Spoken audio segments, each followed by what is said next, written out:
ಎಲ್ಲರಿಗೂ ನಮಸ್ಕಾರ.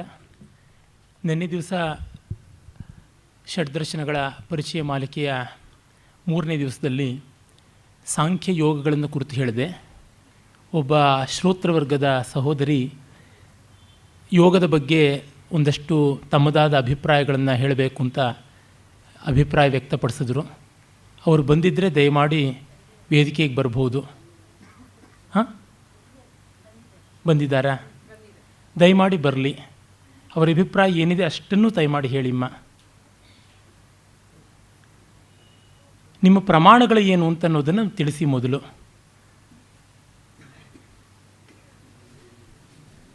ಅಭಿಪ್ರಾಯವನ್ನು ಅವರು ಹೇಳಿದ್ದಾರೆ. ನಾನು ಯಾವುದರ ಬಗ್ಗೆ ನಂಬಿಕೆಯನ್ನು ತರಿಸೋದಕ್ಕೆ ಇಲ್ಲಿಲ್ಲ, ನಂಬಿಕೆಯನ್ನು ಒಡೆಯೋದಕ್ಕೆ ಬಂದಿದ್ದೀನಿ. ನಂಬಿಕೆ ಅಂದರೆ ಏನು? ಅನುಭವಕ್ಕೆ ಬರೋಕ್ಕೆ ಮುಂಚೆನೇ ವಿವೇಚನೆ ಮಾಡದೆ ಒಪ್ಪಿಕೊಳ್ಳುವಂಥದ್ದು ನಂಬಿಕೆ.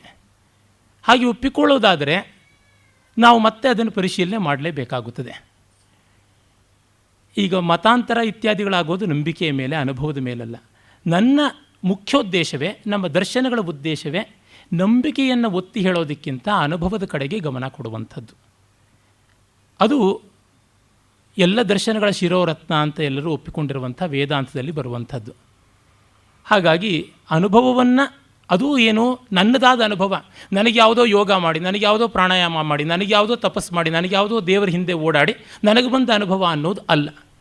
ನಾನು ಮಾನವ ಮಾತ್ರನಾಗಿ ಯಾವ ಜಾತಿ, ಯಾವ ಮತ, ಯಾವ ವ್ಯಾಸಂಗ, ಯಾವುದರ ಹಿನ್ನೆಲೆಯೂ ಇಲ್ಲದೆ as A just human being ನನಗೇನು ಅನುಭವ ಇದೆಯೋ ಅದನ್ನು ಹಿಡದೇ ವಿಚಾರ ಮಾಡಬೇಕು. ಅವರು ಮೊದಲನೇ ದಿವಸ ಭಾಷಣಕ್ಕೆ ಬಂದಿದ್ದರೋ ಇಲ್ವೋ ತಾಯಿ ನೀವು ಗೊತ್ತಿಲ್ಲ. ನೀವು ಆ 3 ದಿವಸಗಳ ಭಾಷಣಕ್ಕೆ ಬಂದಿದ್ದರೆ ಒಂದಾದರೂ ಹದ ಇರ್ತಾ ಇತ್ತು. ನೀವು ಆ ಮೊದಲನೇ ದಿವಸದ ಭಾಷಣವನ್ನು ರೆಕಾರ್ಡಿಂಗು ಇದೆ, ಬೇಕಾದರೆ ಕೇಳಿ. ನಾನು ಯಾವ ವೇದಿಕೆಯಲ್ಲಿ ಎಷ್ಟು ದೊಡ್ಡ ವಿದ್ವಾಂಸರ ಜೊತೆಗೂ ಯಾವ ಹೊತ್ತಿನಲ್ಲೂ ಚರ್ಚೆ ಮಾಡೋದಕ್ಕೆ ಸಿದ್ಧ ಇದ್ದೀನಿ. ನಿಮ್ಮ ಯೋಗವನ್ನು ಕಲಿಸಿದಂಥ ಗುರುಗಳು ಯಾರಾದರೂ ಇದ್ದರೆ ಅವ್ರ ಹತ್ರ ಬೇಕಾದರೆ ನೀವು ಯಾವ ಪುಸ್ತಕವನ್ನು, ಇದು ನನ್ನ ಹತ್ರವೂ ನಾನು ತೊಗೊಂಡು ಬಂದೆ, ನೀವು ಪ್ರಾಯಶಃ ಇದನ್ನೇ ಗಮನಿಸಿರ್ತೀರಂತ ಸ್ವಾಮಿ ಹರ್ಷಾನಂದರ ಪುಸ್ತಕವನ್ನು, ಸ್ವಾಮಿ ಹರ್ಷಾನಂದರ ಜೊತೆಗೂ ಕೂಡ ಚರ್ಚೆಗೆ ಸಿದ್ಧ ಇದ್ದೀನಿ. ನನಗೆ ಎಲ್ಲಿಯೂ ಯಾರ ಜೊತೆಗೂ ಕನ್ನಡವೋ, ಸಂಸ್ಕೃತವೋ, ತೆಲುಗುನೋ, ಪಾಲಿಯೋ, ಪ್ರಾಕೃತವೋ, ಇಂಗ್ಲೀಷೋ, ಹಿಂದಿನೋ ಯಾವ ಭಾಷೆನಲ್ಲೂ ಚರ್ಚೆ ಮಾಡೋದಕ್ಕೆ ಯಾವ ಸಂಕೋಚ ಇಲ್ಲ. ಕಾರಣ ಇಷ್ಟೇ, ಸತ್ಯದ ಕಡೆ ಗಮನ ಕೊಟ್ಟಾಗ ಅಭಿಮಾನಗಳು ಮುಖ್ಯ ಆಗೋದಿಲ್ಲ. ನಮಗೆ ನಂಬಿಕೆ ಬರೆಸಬೇಕು ಅಂತಲ್ಲ, ಇರುವ ನಂಬಿಕೆಗಳನ್ನು ಕಳ್ಕೊಳ್ಳಬೇಕು ಅಂತಲೇ ಇರತಕ್ಕಂಥದ್ದು. Every belief is A baggage, ಅದನ್ನು ಮೀರುವುದಕ್ಕೆ ಇರೋದು. ನಂಬಿಕೆ ಒಂದು ರೀತಿಯಾಗಿ ತೇಲುಗುಂಬಳ, ತೇಲದ ಮೇಲೆ ಅದನ್ನು ಪಕ್ಕಕ್ಕೆ ಇಡಲೇಬೇಕಾಗುತ್ತದೆ, ಅದನ್ನು ಕಳಚಿಕೊಳ್ಳಲೇಬೇಕಾಗುತ್ತದೆ. ಹಾಗಾಗಿ ಶಾಸ್ತ್ರಕ್ರಮ ಇರುವುದು ನಂಬಿಕೆಯ ಮೇಲಲ್ಲ, ವಿಚಾರದ ಮೇಲೆ ಇರುವಂಥದ್ದು. ಹಾಗಾಗಿ ವಿಚಾರವನ್ನು ಕುರಿತು ಮಾಡೋಕ್ಕೆ ಹೊರಟದ್ದು ದರ್ಶನದಲ್ಲಿ ಅದೇ ಅರ್ಥ ಇರುವಂಥದ್ದು. ವಿವೇಕ ಅನ್ನುವುದನ್ನು ಮೊದಲಿಗಿಟ್ಕೊಳ್ತೀವಿ. ವಿವೇಕವೇ ವಿವೇಚನೆಗೆ ಸಂಬಂಧಪಟ್ಟದ್ದು. ಹಾಗಾಗಿ ನೀವು ಯೋಗದ ಮೇಲಿನ ನಂಬಿಕೆಯನ್ನು ಜಾಸ್ತಿ ಮಾಡಿಸ್ಕೊಳ್ಬೇಕು ಅಂತಿದ್ದರೆ, with all due condolences I have to say I am very very sorry, I am not here to develop any sort of belief in anything. ಅವರಿಗೆ ಯಾವುದು ಇದೆ ಯಾವುದು ಇಲ್ಲ ಅನ್ನೋದನ್ನು ಮುಂದೆ ಹರಡಬೇಕು ಜನಕ್ಕೆ. ಅವರಿಗೆ ಯಾವುದು ಬೇಕೋ ಅದನ್ನು ಅವರು ತೊಗೊಳ್ಬೇಕು ಅಷ್ಟೇ. ನಿಮಗೆ ನಾನು ಹೇಳದೇ ಇದ್ದಿದ್ದೇ ದೊಡ್ಡದಾಗಿ ಕಾಣಿಸಿ 20 ನಿಮಿಷದಲ್ಲೇ ಹೇಳಿದೆ ಅನ್ನೋದನ್ನು ಅದನ್ನು ನೀವು ತೊಗೊಂಡ್ರಿ, ಮಿಕ್ಕವ್ರು ಏನು ತೊಗೊಳ್ತಾರೆ ತೊಗೊಳ್ಳಿ, ತೊಂದರೆ ಇಲ್ಲ. ನಾನು ಇಲ್ಲಿರ್ತಕ್ಕಂಥದ್ದು ಅಂಗಡಿಯಲ್ಲಿ ಪರಿಕರಗಳನ್ನು, ಸಾಮಾನುಗಳನ್ನು ಹರಡಿಟ್ಟು ಇದರ ಬೆಲೆ ಇಷ್ಟು, ಇದರ ಬೆಲೆ ಇಷ್ಟು ಅಂತ ಅನ್ನುವಂಥದ್ದು ಹೇಳುವುದು. I am accountable to every one syllable of mine. ಅದನ್ನು ಯಾರು ಯಾವಾಗ ಯಾವ ಹೊತ್ತಲ್ಲಿ ಕೇಳಿದ್ರೂ ಹೇಳ್ತೀನಿ.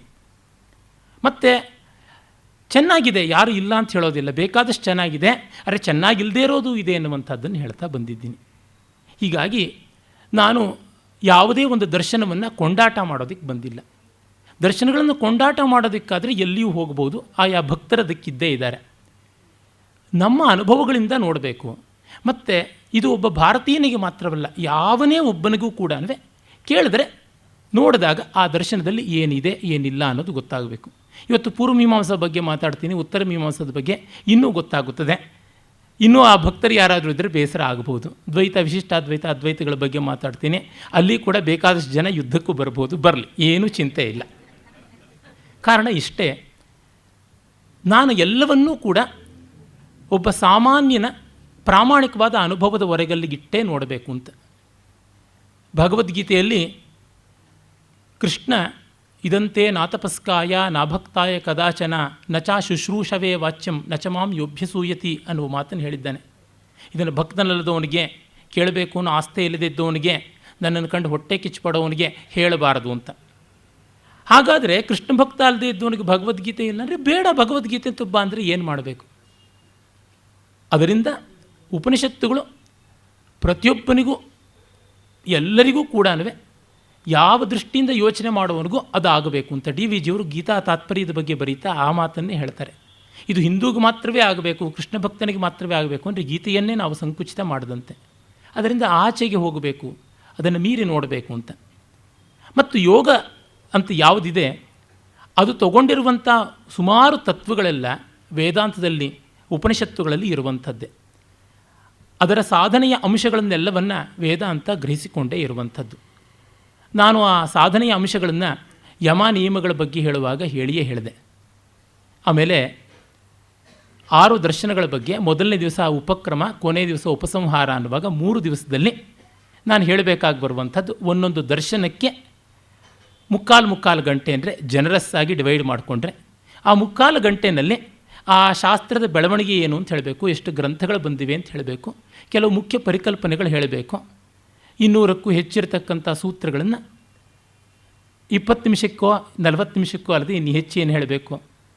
ನೀವು ಸಿದ್ಧ ಇದ್ದರೆ ನಾನು ಪ್ರತಿ ಸೂತ್ರದ ಬಗ್ಗೆನೂ ಗಂಟೆಗಟ್ಟಲೆ ಮಾತಾಡ್ತೀನಮ್ಮ, ಅದಕ್ಕಂತೂ ಸಂತೋಷವಾಗಿ ನಾನು ತೆರೆದುಕೊಳ್ತೀನಿ, ಅದಕ್ಕೇನು ಸಂಕೋಚ ಪಡಬೇಕಾಗಿಲ್ಲ, ಎಂದು ಬೇಕಾದರೂ ಕೇಳಿ ನಾನು ಹೇಳ್ತೀನಿ, ಅದೇನು ತೊಂದರೆ ಇಲ್ಲ. ಅಷ್ಟು ಆಸ್ತೆಯನ್ನು ಯಾರಾದರೂ ತೋರ್ಪಡಿಸಿದರೆ ಬಹಳ ಸಂತೋಷ, ಹೇಳ್ತೀನಿ. ಇದನ್ನು ಪರಿಚಯ ಅಂತಲೇ ಹೇಳಿದ್ದೇನೆ ಹೊರತುನುವೆ ಸಮಗ್ರವಾದ ಯೋಗಸೂತ್ರದ ಪಾಠ ಅನ್ನುವಂಥದ್ದನ್ನು ನಾನು ಹೇಳಿಯೂ ಇಲ್ಲ. ಮತ್ತು ಈಗಲೂ ಯೋಗದ ಬಗ್ಗೆ ಹೇಳಿದ್ದನ್ನು ಅಷ್ಟನ್ನು ನಾನು ಹೇಳ್ತೀನಿ. ಮತ್ತು ನೀವು ಯೋಗಶ್ಚಿತ್ತವೃತ್ತಿ ನಿರೋಧ ಕೊನೆಗೆ ಬರುತ್ತೆ ಅಂದರೆ ಎ ಟೆಕ್ನಿಕಲ್ ಫಾಲೆ 2ನೇ ಸೂತ್ರ. ಅದು ಸೂತ್ರಕ್ರಮಗಳನ್ನು ಎಲ್ಲಿ ಬೇಕಾದ್ರೂ ಹಿಂಗೆ ಬೇಕಾದ್ರೂ ಇಟ್ಟುಕೊಳ್ಬೋದು ಅಂತ ಭಾಷ್ಯಕಾರರು ಹೇಳಿಲ್ಲ. ಯೋಗದ ಲಕ್ಷಣ ಏನು ಅಂತ ಅನ್ನೋದನ್ನು ಮೊದಲು ಹೇಳಲೇಬೇಕು, ಹಾಗಾಗಿ ಅದು ಹೇಳಿರುವಂಥದ್ದೇ ಆಗಿದೆ. ಹೀಗಾಗಿ ಆ ರೀತಿಯಾದಂಥದ್ದನ್ನು ಸ್ಪಷ್ಟವಾಗಿ ಗಮನಿಸಿಯೇ ನಾನು ಹೇಳುವಂಥದ್ದಾಗಿದೆ. ಇರಲಿ, ನಾವೀಗ ನ್ಯಾಯ ವೈಶೇಷಿಕ ಮುಗಿಸಿ ಸಾಂಖ್ಯ ಯೋಗಗಳನ್ನು ದಾಟಿ ಬಂದಿದ್ದೀವಿ. ವೇದಾಂತದ ಪೂರ್ವಪೀಠಿಕೆಯಾಗಿ ಪೂರ್ವಮೀಮಾಂಸೆ ಕಡೆಗೆ ಬಂದಿದ್ದೀವಿ. ಪೂರ್ವಮೀಮಾಂಸ ಬಹಳ ಪ್ರಾಚೀನವಾದಂಥ ದರ್ಶನಗಳಲ್ಲಿ ಒಂದು. ಆದರೆ ಮೊದಲಿಗೆ ನಾನು ಹೇಳಿದಂತೆ ಈ ದರ್ಶನಗಳಲ್ಲಿ ಡಾರ್ವಿನ್ಸ್ ವಿಕಾಸವಾದ ಅನ್ನುವಂಥದ್ದು ಏನೂ ಇಲ್ಲ. ಅಲ್ಲಿ ಇರುವಂಥದ್ದೆಲ್ಲ ಕೇವಲ ಎಲ್ಲವೂ ಬಗೆಬಗೆಯ ರೀತಿಯಲ್ಲಿ ಇದ್ದದ್ದೇ, ಅದು ಕ್ರಮಕ್ರಮವಾಗಿ ರೂಪುಗೊಂಡಿತ್ತು ಅನ್ನುವುದನ್ನು ತಿಳಿಸಿದ್ದೀನಿ. ಈ ಒಂದು ಶಾಸ್ತ್ರದಲ್ಲಿ ಮೀಮಾಂಸಾ ಅನ್ನುವ ಹೆಸರು ವೇದಾಂತಕ್ಕೂ ಇದೆ, ಯಾವುದೇ ವಿಚಾರ ಕ್ರಮಕ್ಕೂ ಇದೆ. ನಾನು ಆ ಮಾತನ್ನು ನ್ಯಾಯದರ್ಶನದ ಬಗ್ಗೆ ಹೇಳ್ತಾ ಮೀಮಾಂಸಾ ಶಾಸ್ತ್ರಕ್ಕೆ ನ್ಯಾಯ ಅಂತ ಕೂಡ ಹೆಸರು ಕರೀತಾರೆ ಅನ್ನುವ ಮಾತನ್ನು ಹೇಳಿದ್ದೆ.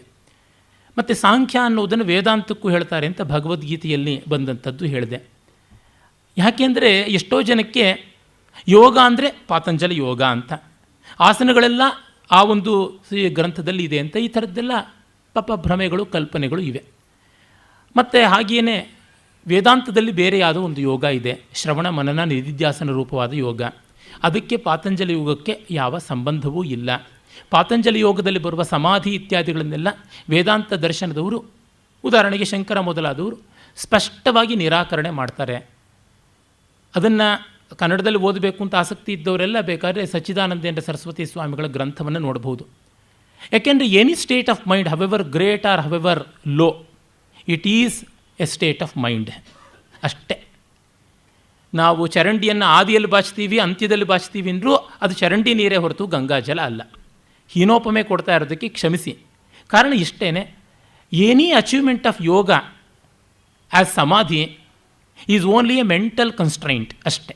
ಅದಕ್ಕೆ ಇನ್ನು ಯಾವ ಸ್ಪಿರಿಚುವಲ್ ಎಲಿಮೆಂಟು ಇಲ್ಲ. ಸ್ಪಿರಿಚುವಲ್ ಎಲಿಮೆಂಟ್ ಇರೋದು ಒಂದೇ. There is no multi layered feature in spiritual element, ಇರುವಂಥದ್ದು ಒಂದೇ. ಅದನ್ನು ಸ್ಪಷ್ಟವಾಗಿ ವೇದಾಂತ ದರ್ಶನ ಹೇಳುತ್ತದೆ. ಮತ್ತು ಅದು ಪ್ರತಿಯೊಬ್ಬರ ಅನುಭವಕ್ಕೂ ಬರುವಂಥದ್ದಾಗಿದೆ. ನನ್ನ ಅನುಭವಕ್ಕೆ ಬಂತು ಅಂದರೆ ಅವನು ಪ್ರಾಮಾಣಿಕನಾಗೇ ಇರಬಹುದು. ಆದರೆ ಇನ್ನೊಬ್ಬನ ಅನುಭವಕ್ಕೆ ಬರಲಿಲ್ಲ ಅನ್ನೋದು ಅಷ್ಟೇ ಪ್ರಾಮಾಣಿಕ, ಅದನ್ನು ಒಪ್ಕೊಳ್ಬೇಕು. ನನಗೆ ಹಿಂದೋಳರಾಗ ತುಂಬ ಇಷ್ಟ ಅಂತ ಹೇಳೋದಕ್ಕೆ ಎಷ್ಟು ರೈಟ್ ಇದೆಯೋ, ಇನ್ನೊಬ್ಬನಿಗೆ ಇಷ್ಟ ಇಲ್ಲ ಅನ್ನೋದಕ್ಕೂ ಅಷ್ಟೇ ರೈಟ್ ಇದೆ. ಹಾಗಾದಾಗ ಚರ್ಚೆ ಹೇಗೆ ನಡೆಯುತ್ತದೆ? ಅದಕ್ಕೆ ಸಾಮಾನಾಧಿಕರಣ್ಯವಾಗಿ ಶಾಸ್ತ್ರ ಇಟ್ಕೊಳ್ಳೋದು. ಶಾಸ್ತ್ರದ ವಾಕ್ಯ, ಶಾಸ್ತ್ರದ ದಾರಿ ಯಾವತ್ತೂ ಕರ್ಕಶ. ಅದು ನ್ಯಾಚುರಲಿ ತರ್ಕಶುದ್ಧದಿಂದ ಬರುವಂಥದ್ದು.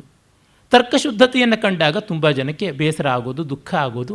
ಶೇಷಂ ಕೋಪೇನ ಪೂರಯೇತ್, ಶೇಷಂ ಅಶ್ರುಣಾ ಪೂರಯೇತ್ ಅಂತಾದರೆ ಏನು ಮಾಡೋದಕ್ಕಾಗೋದಿಲ್ಲ. ಏಕೆಂದರೆ ಶಾಸ್ತ್ರ ಮಾರ್ಗ ಕರ್ಕಶವಾದದ್ದೇನೆ. ಏಕೆಂದರೆ ನಿರ್ದಾಕ್ಷಿಣ್ಯವಾಗಿ ಹೇಳಬೇಕಾಗುತ್ತದೆ. ಅವನ್ನು ವ್ಯಕ್ತೀಕರಣ ಮಾಡದೇ ಇದ್ದರೆ A book is written only when it is printed ಅಂತೀವಲ್ಲ, ಆ ತರಹ. ಹಾಗೆ ಈ ಹೆಸರುಗಳಲ್ಲಿರ್ತಕ್ಕಂಥ ಒಂದು ವೈಪುಲ್ಯವನ್ನು ಸಾಂಖ್ಯ ಅಂತ ಅನ್ನುವುದನ್ನು ವೇದಾಂತಕ್ಕೂ ಹೇಳುವಂಥದ್ದು. ಅದರಿಂದಲೇ ಪುರಾಣಗಳಲ್ಲೆಲ್ಲನೂ ಸಾಂಖ್ಯ ಪ್ರಕಾರವಾಗಿ ಸೃಷ್ಟಿ ಅಂದರೆ ಕಾಪಿಲ ಸಾಂಖ್ಯ ಅಲ್ಲ, ಅದು ಮಹಾಭಾರತದಲ್ಲಿ ಬರುವ ಭಗವದ್ಗೀತೆಯ ಸಾಂಖ್ಯ. ಭಗವದ್ಗೀತೆಯ ಸಾಂಖ್ಯ ಅನ್ನೋದು ವೇದಾಂತದ ತತ್ವವೇ ಹೊರತು ಸಾಂಖ್ಯದ್ದಲ್ಲ ಅಂತ. ಈ ಮಾತಿನ ಬಗ್ಗೆ ಹೇಳುವಾಗಲೇ ಹಿರಿಯಣ್ಣನವರ ಒಂದು ಅಭಿಪ್ರಾಯವನ್ನು ಹೇಳಬೇಕು. ಏಕೆಂದರೆ ಕೊನೆಯ ದಿವಸ ನಾನು ಹೇಳೋಣ ಅಂತ ಅಂದುಕೊಂಡಿದ್ದೆ. ಮೊದಲಿಗೆ ತಿಳಿಸಬೇಕಾದ್ದೇನೆಂದರೆ, ಭಾರತೀಯ ದರ್ಶನಗಳಲ್ಲಿ ಒಂದು ಇನ್ನೊಂದಕ್ಕೆ ವಿರುದ್ಧ ಅಂತಲ್ಲ, ಎಲ್ಲವೂ ಕೂಡ every philosophy has seen its fulfilment in Vedanta, that is the absolute Vedanta, Kevaladvaita ಅಂತ ಹೇಳ್ಬಿಟ್ಟು ಅವರು ಬರೀತಾರೆ. ಅದು ನನಗೆ ತರ್ಕ, ಆಗಮ ಮತ್ತು ಅನುಭವಗಳಿಂದ ಒಪ್ಪಿಗೆ ಆದಂಥದ್ದು. ಅದನ್ನು ಸ್ಪಷ್ಟವಾಗಿ ಹೇಳ್ತೀನಿ. ಯಾಕೆ ಅದು ಒಪ್ಪಿಗೆ ಆಗಿದ್ದಕ್ಕೆ ಕಾರಣ, ಮಿಕ್ಕ ಎಲ್ಲ ದರ್ಶನಗಳನ್ನು ಅಲ್ಲಿ ಅಡಕ ಮಾಡಬಹುದು. ಮಿಕ್ಕ ಯಾವುದೇ ದರ್ಶನ ಅಲ್ಲಿ ಅಡಕ ಮಾಡೋಕ್ಕೆ ಹೋದರೆ it is A suicidal effort. ನೀವು ಪಾತಂಜಲ ಯೋಗದೊಳಗೆ ವೇದಾಂತವನ್ನು ತುರುಕ್ತೀವಿ ಅಂದರೆ ಪಾತಂಜಲ ಯೋಗ ಸತ್ತು ಹೋಗುತ್ತೆ. ನೀವು ಮಧ್ವಾಚಾರ್ಯರ ದ್ವೈತದೊಳಗೆ ಅದ್ವೈತ ತುರುಕ್ತೀವಿ ಅಂದರೆ ದ್ವೈತ ಸತ್ತು ಹೋಗುತ್ತೆ. ಆದರೆ ಶಾಂಕರಾದ್ವೈತಕ್ಕೆ ಮಾತ್ರ ಮಿಕ್ಕ ಎಲ್ಲ ದರ್ಶನಗಳನ್ನು ಕೂಡ ತನ್ನೊಳಗೆ ಅಡಕ ಮಾಡಿಕೊಳ್ಳುವಂಥ ಅವಕಾಶ ಇದೆ. ಸರ್ವದರ್ಶನ ಸಮನ್ವಯ ಅನ್ನುವಂಥದ್ದು ಅಲ್ಲಿ ಸಾಧ್ಯ ಇದೆ ಅನ್ನೋ ಒಂದೇ ಕಾರಣಕ್ಕಾಗಿ ಇದು ಕೇವಲ ಷಡ್ದರ್ಶನಗಳು ಅಥವಾ ಷೋಡಶ ದರ್ಶನಗಳು ಅಂದರೆ ಯಾವುದನ್ನು ಚಾರ್ವಾಕ ಮತ್ತು ಬೌದ್ಧ, ಜೈನ ಇತ್ಯಾದಿ ಹೇಳ್ತೀವಿ, ರಸೇಶ್ವರ ದರ್ಶನ, ಪಾಣಿನಿ ದರ್ಶನ ಮೊದಲಾಗಿ ಏನು ಹೇಳ್ತೀವಿ, ಅವಕ್ಕೆ ಮಾತ್ರ ಅಲ್ಲದೆ ಕ್ರೈಸ್ತ, ಯಹೂದ್ಯ, ಮುಸಲ್ಮಾನ, ಶಿಂಟೋ, ಟಾವೋ ಮೊದಲಾದ ಎಲ್ಲಕ್ಕೂ ಅನ್ವಯಿಸಿ ಸಮನ್ವಯ ಮಾಡಬಹುದು. ಮತ್ತು ಇವತ್ತು ಸ್ವಾಮಿ ಹರ್ಷಾನಂದರು ಬರೆದ ಈ ಪುಸ್ತಕವೇ ಆಗಲಿ, ತಾವು ಮಾತುಗಳಾಡಿದ್ದೇ ಆಗಲಿ, ಅದೆಲ್ಲವೂ ವೇದಾಂತದ ದೃಷ್ಟಿಯಿಂದ ಮಾಡೋಕ್ಕೆ ಹೊರಟ ಸಮನ್ವಯ. ಯೋಗದಲ್ಲಿ ಒಂದು ಸೂತ್ರದ ಬಗ್ಗೆ ಎಷ್ಟು ಹೇಳಬಹುದು ಅನ್ನೋದು ಯೋಗಶಾಸ್ತ್ರದಿಂದ ಆಗುವಂಥದ್ದಲ್ಲ, ವೇದಾಂತದ ಸಂಸ್ಕಾರ ಇದ್ದಾಗ ಮಾತ್ರ ಆಗುವಂಥದ್ದು. ಅದು ಕೇವಲ ಅದ್ವೈತ. ಏಕೆಂದರೆ ಅದಕ್ಕೆ ಯಾವುದೂ ವಿರೋಧ ಇಲ್ಲ, ಅದು ಯಾವುದನ್ನು ವಿರೋಧಿಸದೆ ಹೋಗುವಂಥದ್ದಾಗಿದೆ. ಆ ಕಾರಣದಿಂದಲೇ ಆ ದರ್ಶನಗಳಿಗೆ ಸಮಯವನ್ನು ಕಡಿಮೆ ಮಾಡಿಕೊಂಡಿದ್ದು ಆಯಿತು. ಇರಲಿ, ಈಗ ಪೂರ್ವಮೀಮಾಂಸೆಯ ಬಗ್ಗೆ ಬಂದರೆ ಅದು ಮೀಮಾಂಸಾ ಅನ್ನುವ ಒಂದೇ ಹೆಸರಿತ್ತು. ಮಂತು ಮಿಚ್ಛಾ ಮೀಮಾಂಸಾ ಅಂತ ಒಂದೇ. ವೇದಾಂತವೂ ಮೀಮಾಂಸೆಯೇ, ಎಲ್ಲವೂ ಮೀಮಾಂಸೆಯೇ, ತಿಳಿಯುವುದೆಲ್ಲ ಮೀಮಾಂಸೆ. ಈಗ ಕಾವ್ಯ ಮೀಮಾಂಸೆ ಅಂತೀವಿ, ಭಾಷಾ ಮೀಮಾಂಸೆ ಅಂತೀವಿ, ಛಂದೋ ಮೀಮಾಂಸೆ ಅಂತೀವಿ. ಅಂದರೆ ಯಾವುದನ್ನು ತಿಳಿದುಕೊಳ್ಳುವ ಬಯಕೆ, ಝೀಲ್ ಟು ನೋ ಅನ್ನುವಂಥದ್ದಲ್ಲಿರುವ ಅರ್ಥ. ಆ ಒಂದು ಪೂರ್ವಮೀಮಾಂಸಾ ಶಾಸ್ತ್ರ ಅಂತ ಪೂರ್ವ ಅನ್ನೋದಕ್ಕೆ ಕಾರಣ ಏನೆಂದರೆ ಅದು ಕರ್ಮಕಾಂಡಕ್ಕೆ ಪ್ರಾಶಸ್ತ್ಯವನ್ನು ಕೊಟ್ಟದ್ದು. ನಮ್ಮಲ್ಲಿ ಎರಡು, ಕರ್ಮಕಾಂಡ ಮತ್ತು ಜ್ಞಾನಕಾಂಡ ಅಂತ ಹೇಳ್ತೀವಿ. ಆ ಕರ್ಮಕಾಂಡವನ್ನು ಎತ್ತಿ ಹಿಡಿಯುವಂಥದ್ದಾದ್ದರಿಂದ ಪೂರ್ವಮೀಮಾಂಸಾ, ಇನ್ನೊಂದನ್ನು ಉತ್ತರ ಮೀಮಾಂಸಾ ಅಂತ ಕರೆಯುವಂಥದ್ದು ಆಯಿತು. ಸಾಮಾನ್ಯವಾಗಿ ವೇದ ಭಾಗಗಳಲ್ಲಿಯೇ ನೋಡಿದರೆ ಸಂಹಿತಾ ಬ್ರಾಹ್ಮಣಗಳನ್ನು ಪೂರ್ವ ಭಾಗ ಅಂತ, ಆರಣ್ಯಕೋಪನಿಷತ್ತುಗಳನ್ನು ಉತ್ತರ ಭಾಗ ಅಂತ ಕರೆಯೋದ್ರಿಂದ ಬಂದ ವ್ಯತ್ಯಾಸ. ಆಮೇಲೆ ಅದನ್ನು ವೇದಾಂತ ಅಂತ ಕರೆಯೋದಾಯಿತು. ಇರಲಿ, ಅದರ ಮುಂದೆ ಆ ವಿಷಯಕ್ಕೆ ನಾವು ಬರ್ತೀವಿ.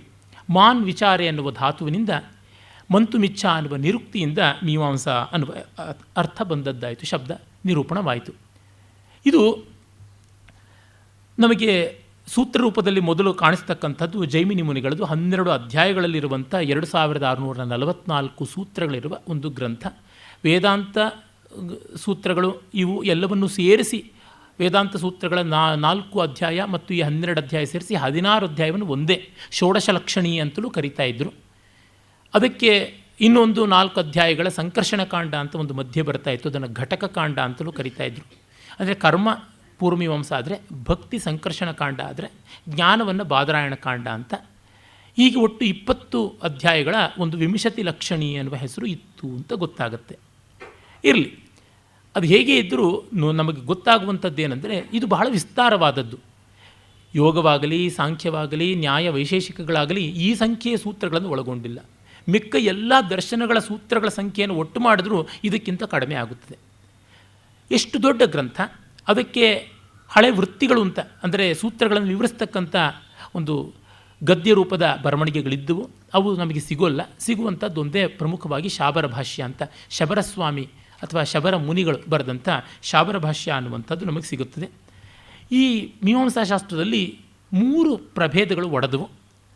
ಅಲ್ಲಿ ಪ್ರಧಾನವಾಗಿ ಎರಡು, ಭಟ್ಟ ಮತ ಮತ್ತು ಗುರುಮತ ಅಥವಾ ಪ್ರಾಭಾಕರ ಮತ ಅಂತ ಕರೆಯುವಂಥದ್ದು, ಮತ್ತೊಂದು ಮುರಾರಿ ಮತ ಅಂತ ಇನ್ನೊಂದಿದೆ. ಭಟ್ಟ ಮತ ಹೆಚ್ಚು ಮುಖ್ಯವಾಗಿ ಗಣ್ಯತೆಯನ್ನು ಪಡ್ಕೊಳ್ತು, ಕುಮಾರೆಲ ಭಟ್ಟರಿಂದ ಪ್ರವರ್ತಿತವಾದದ್ದು.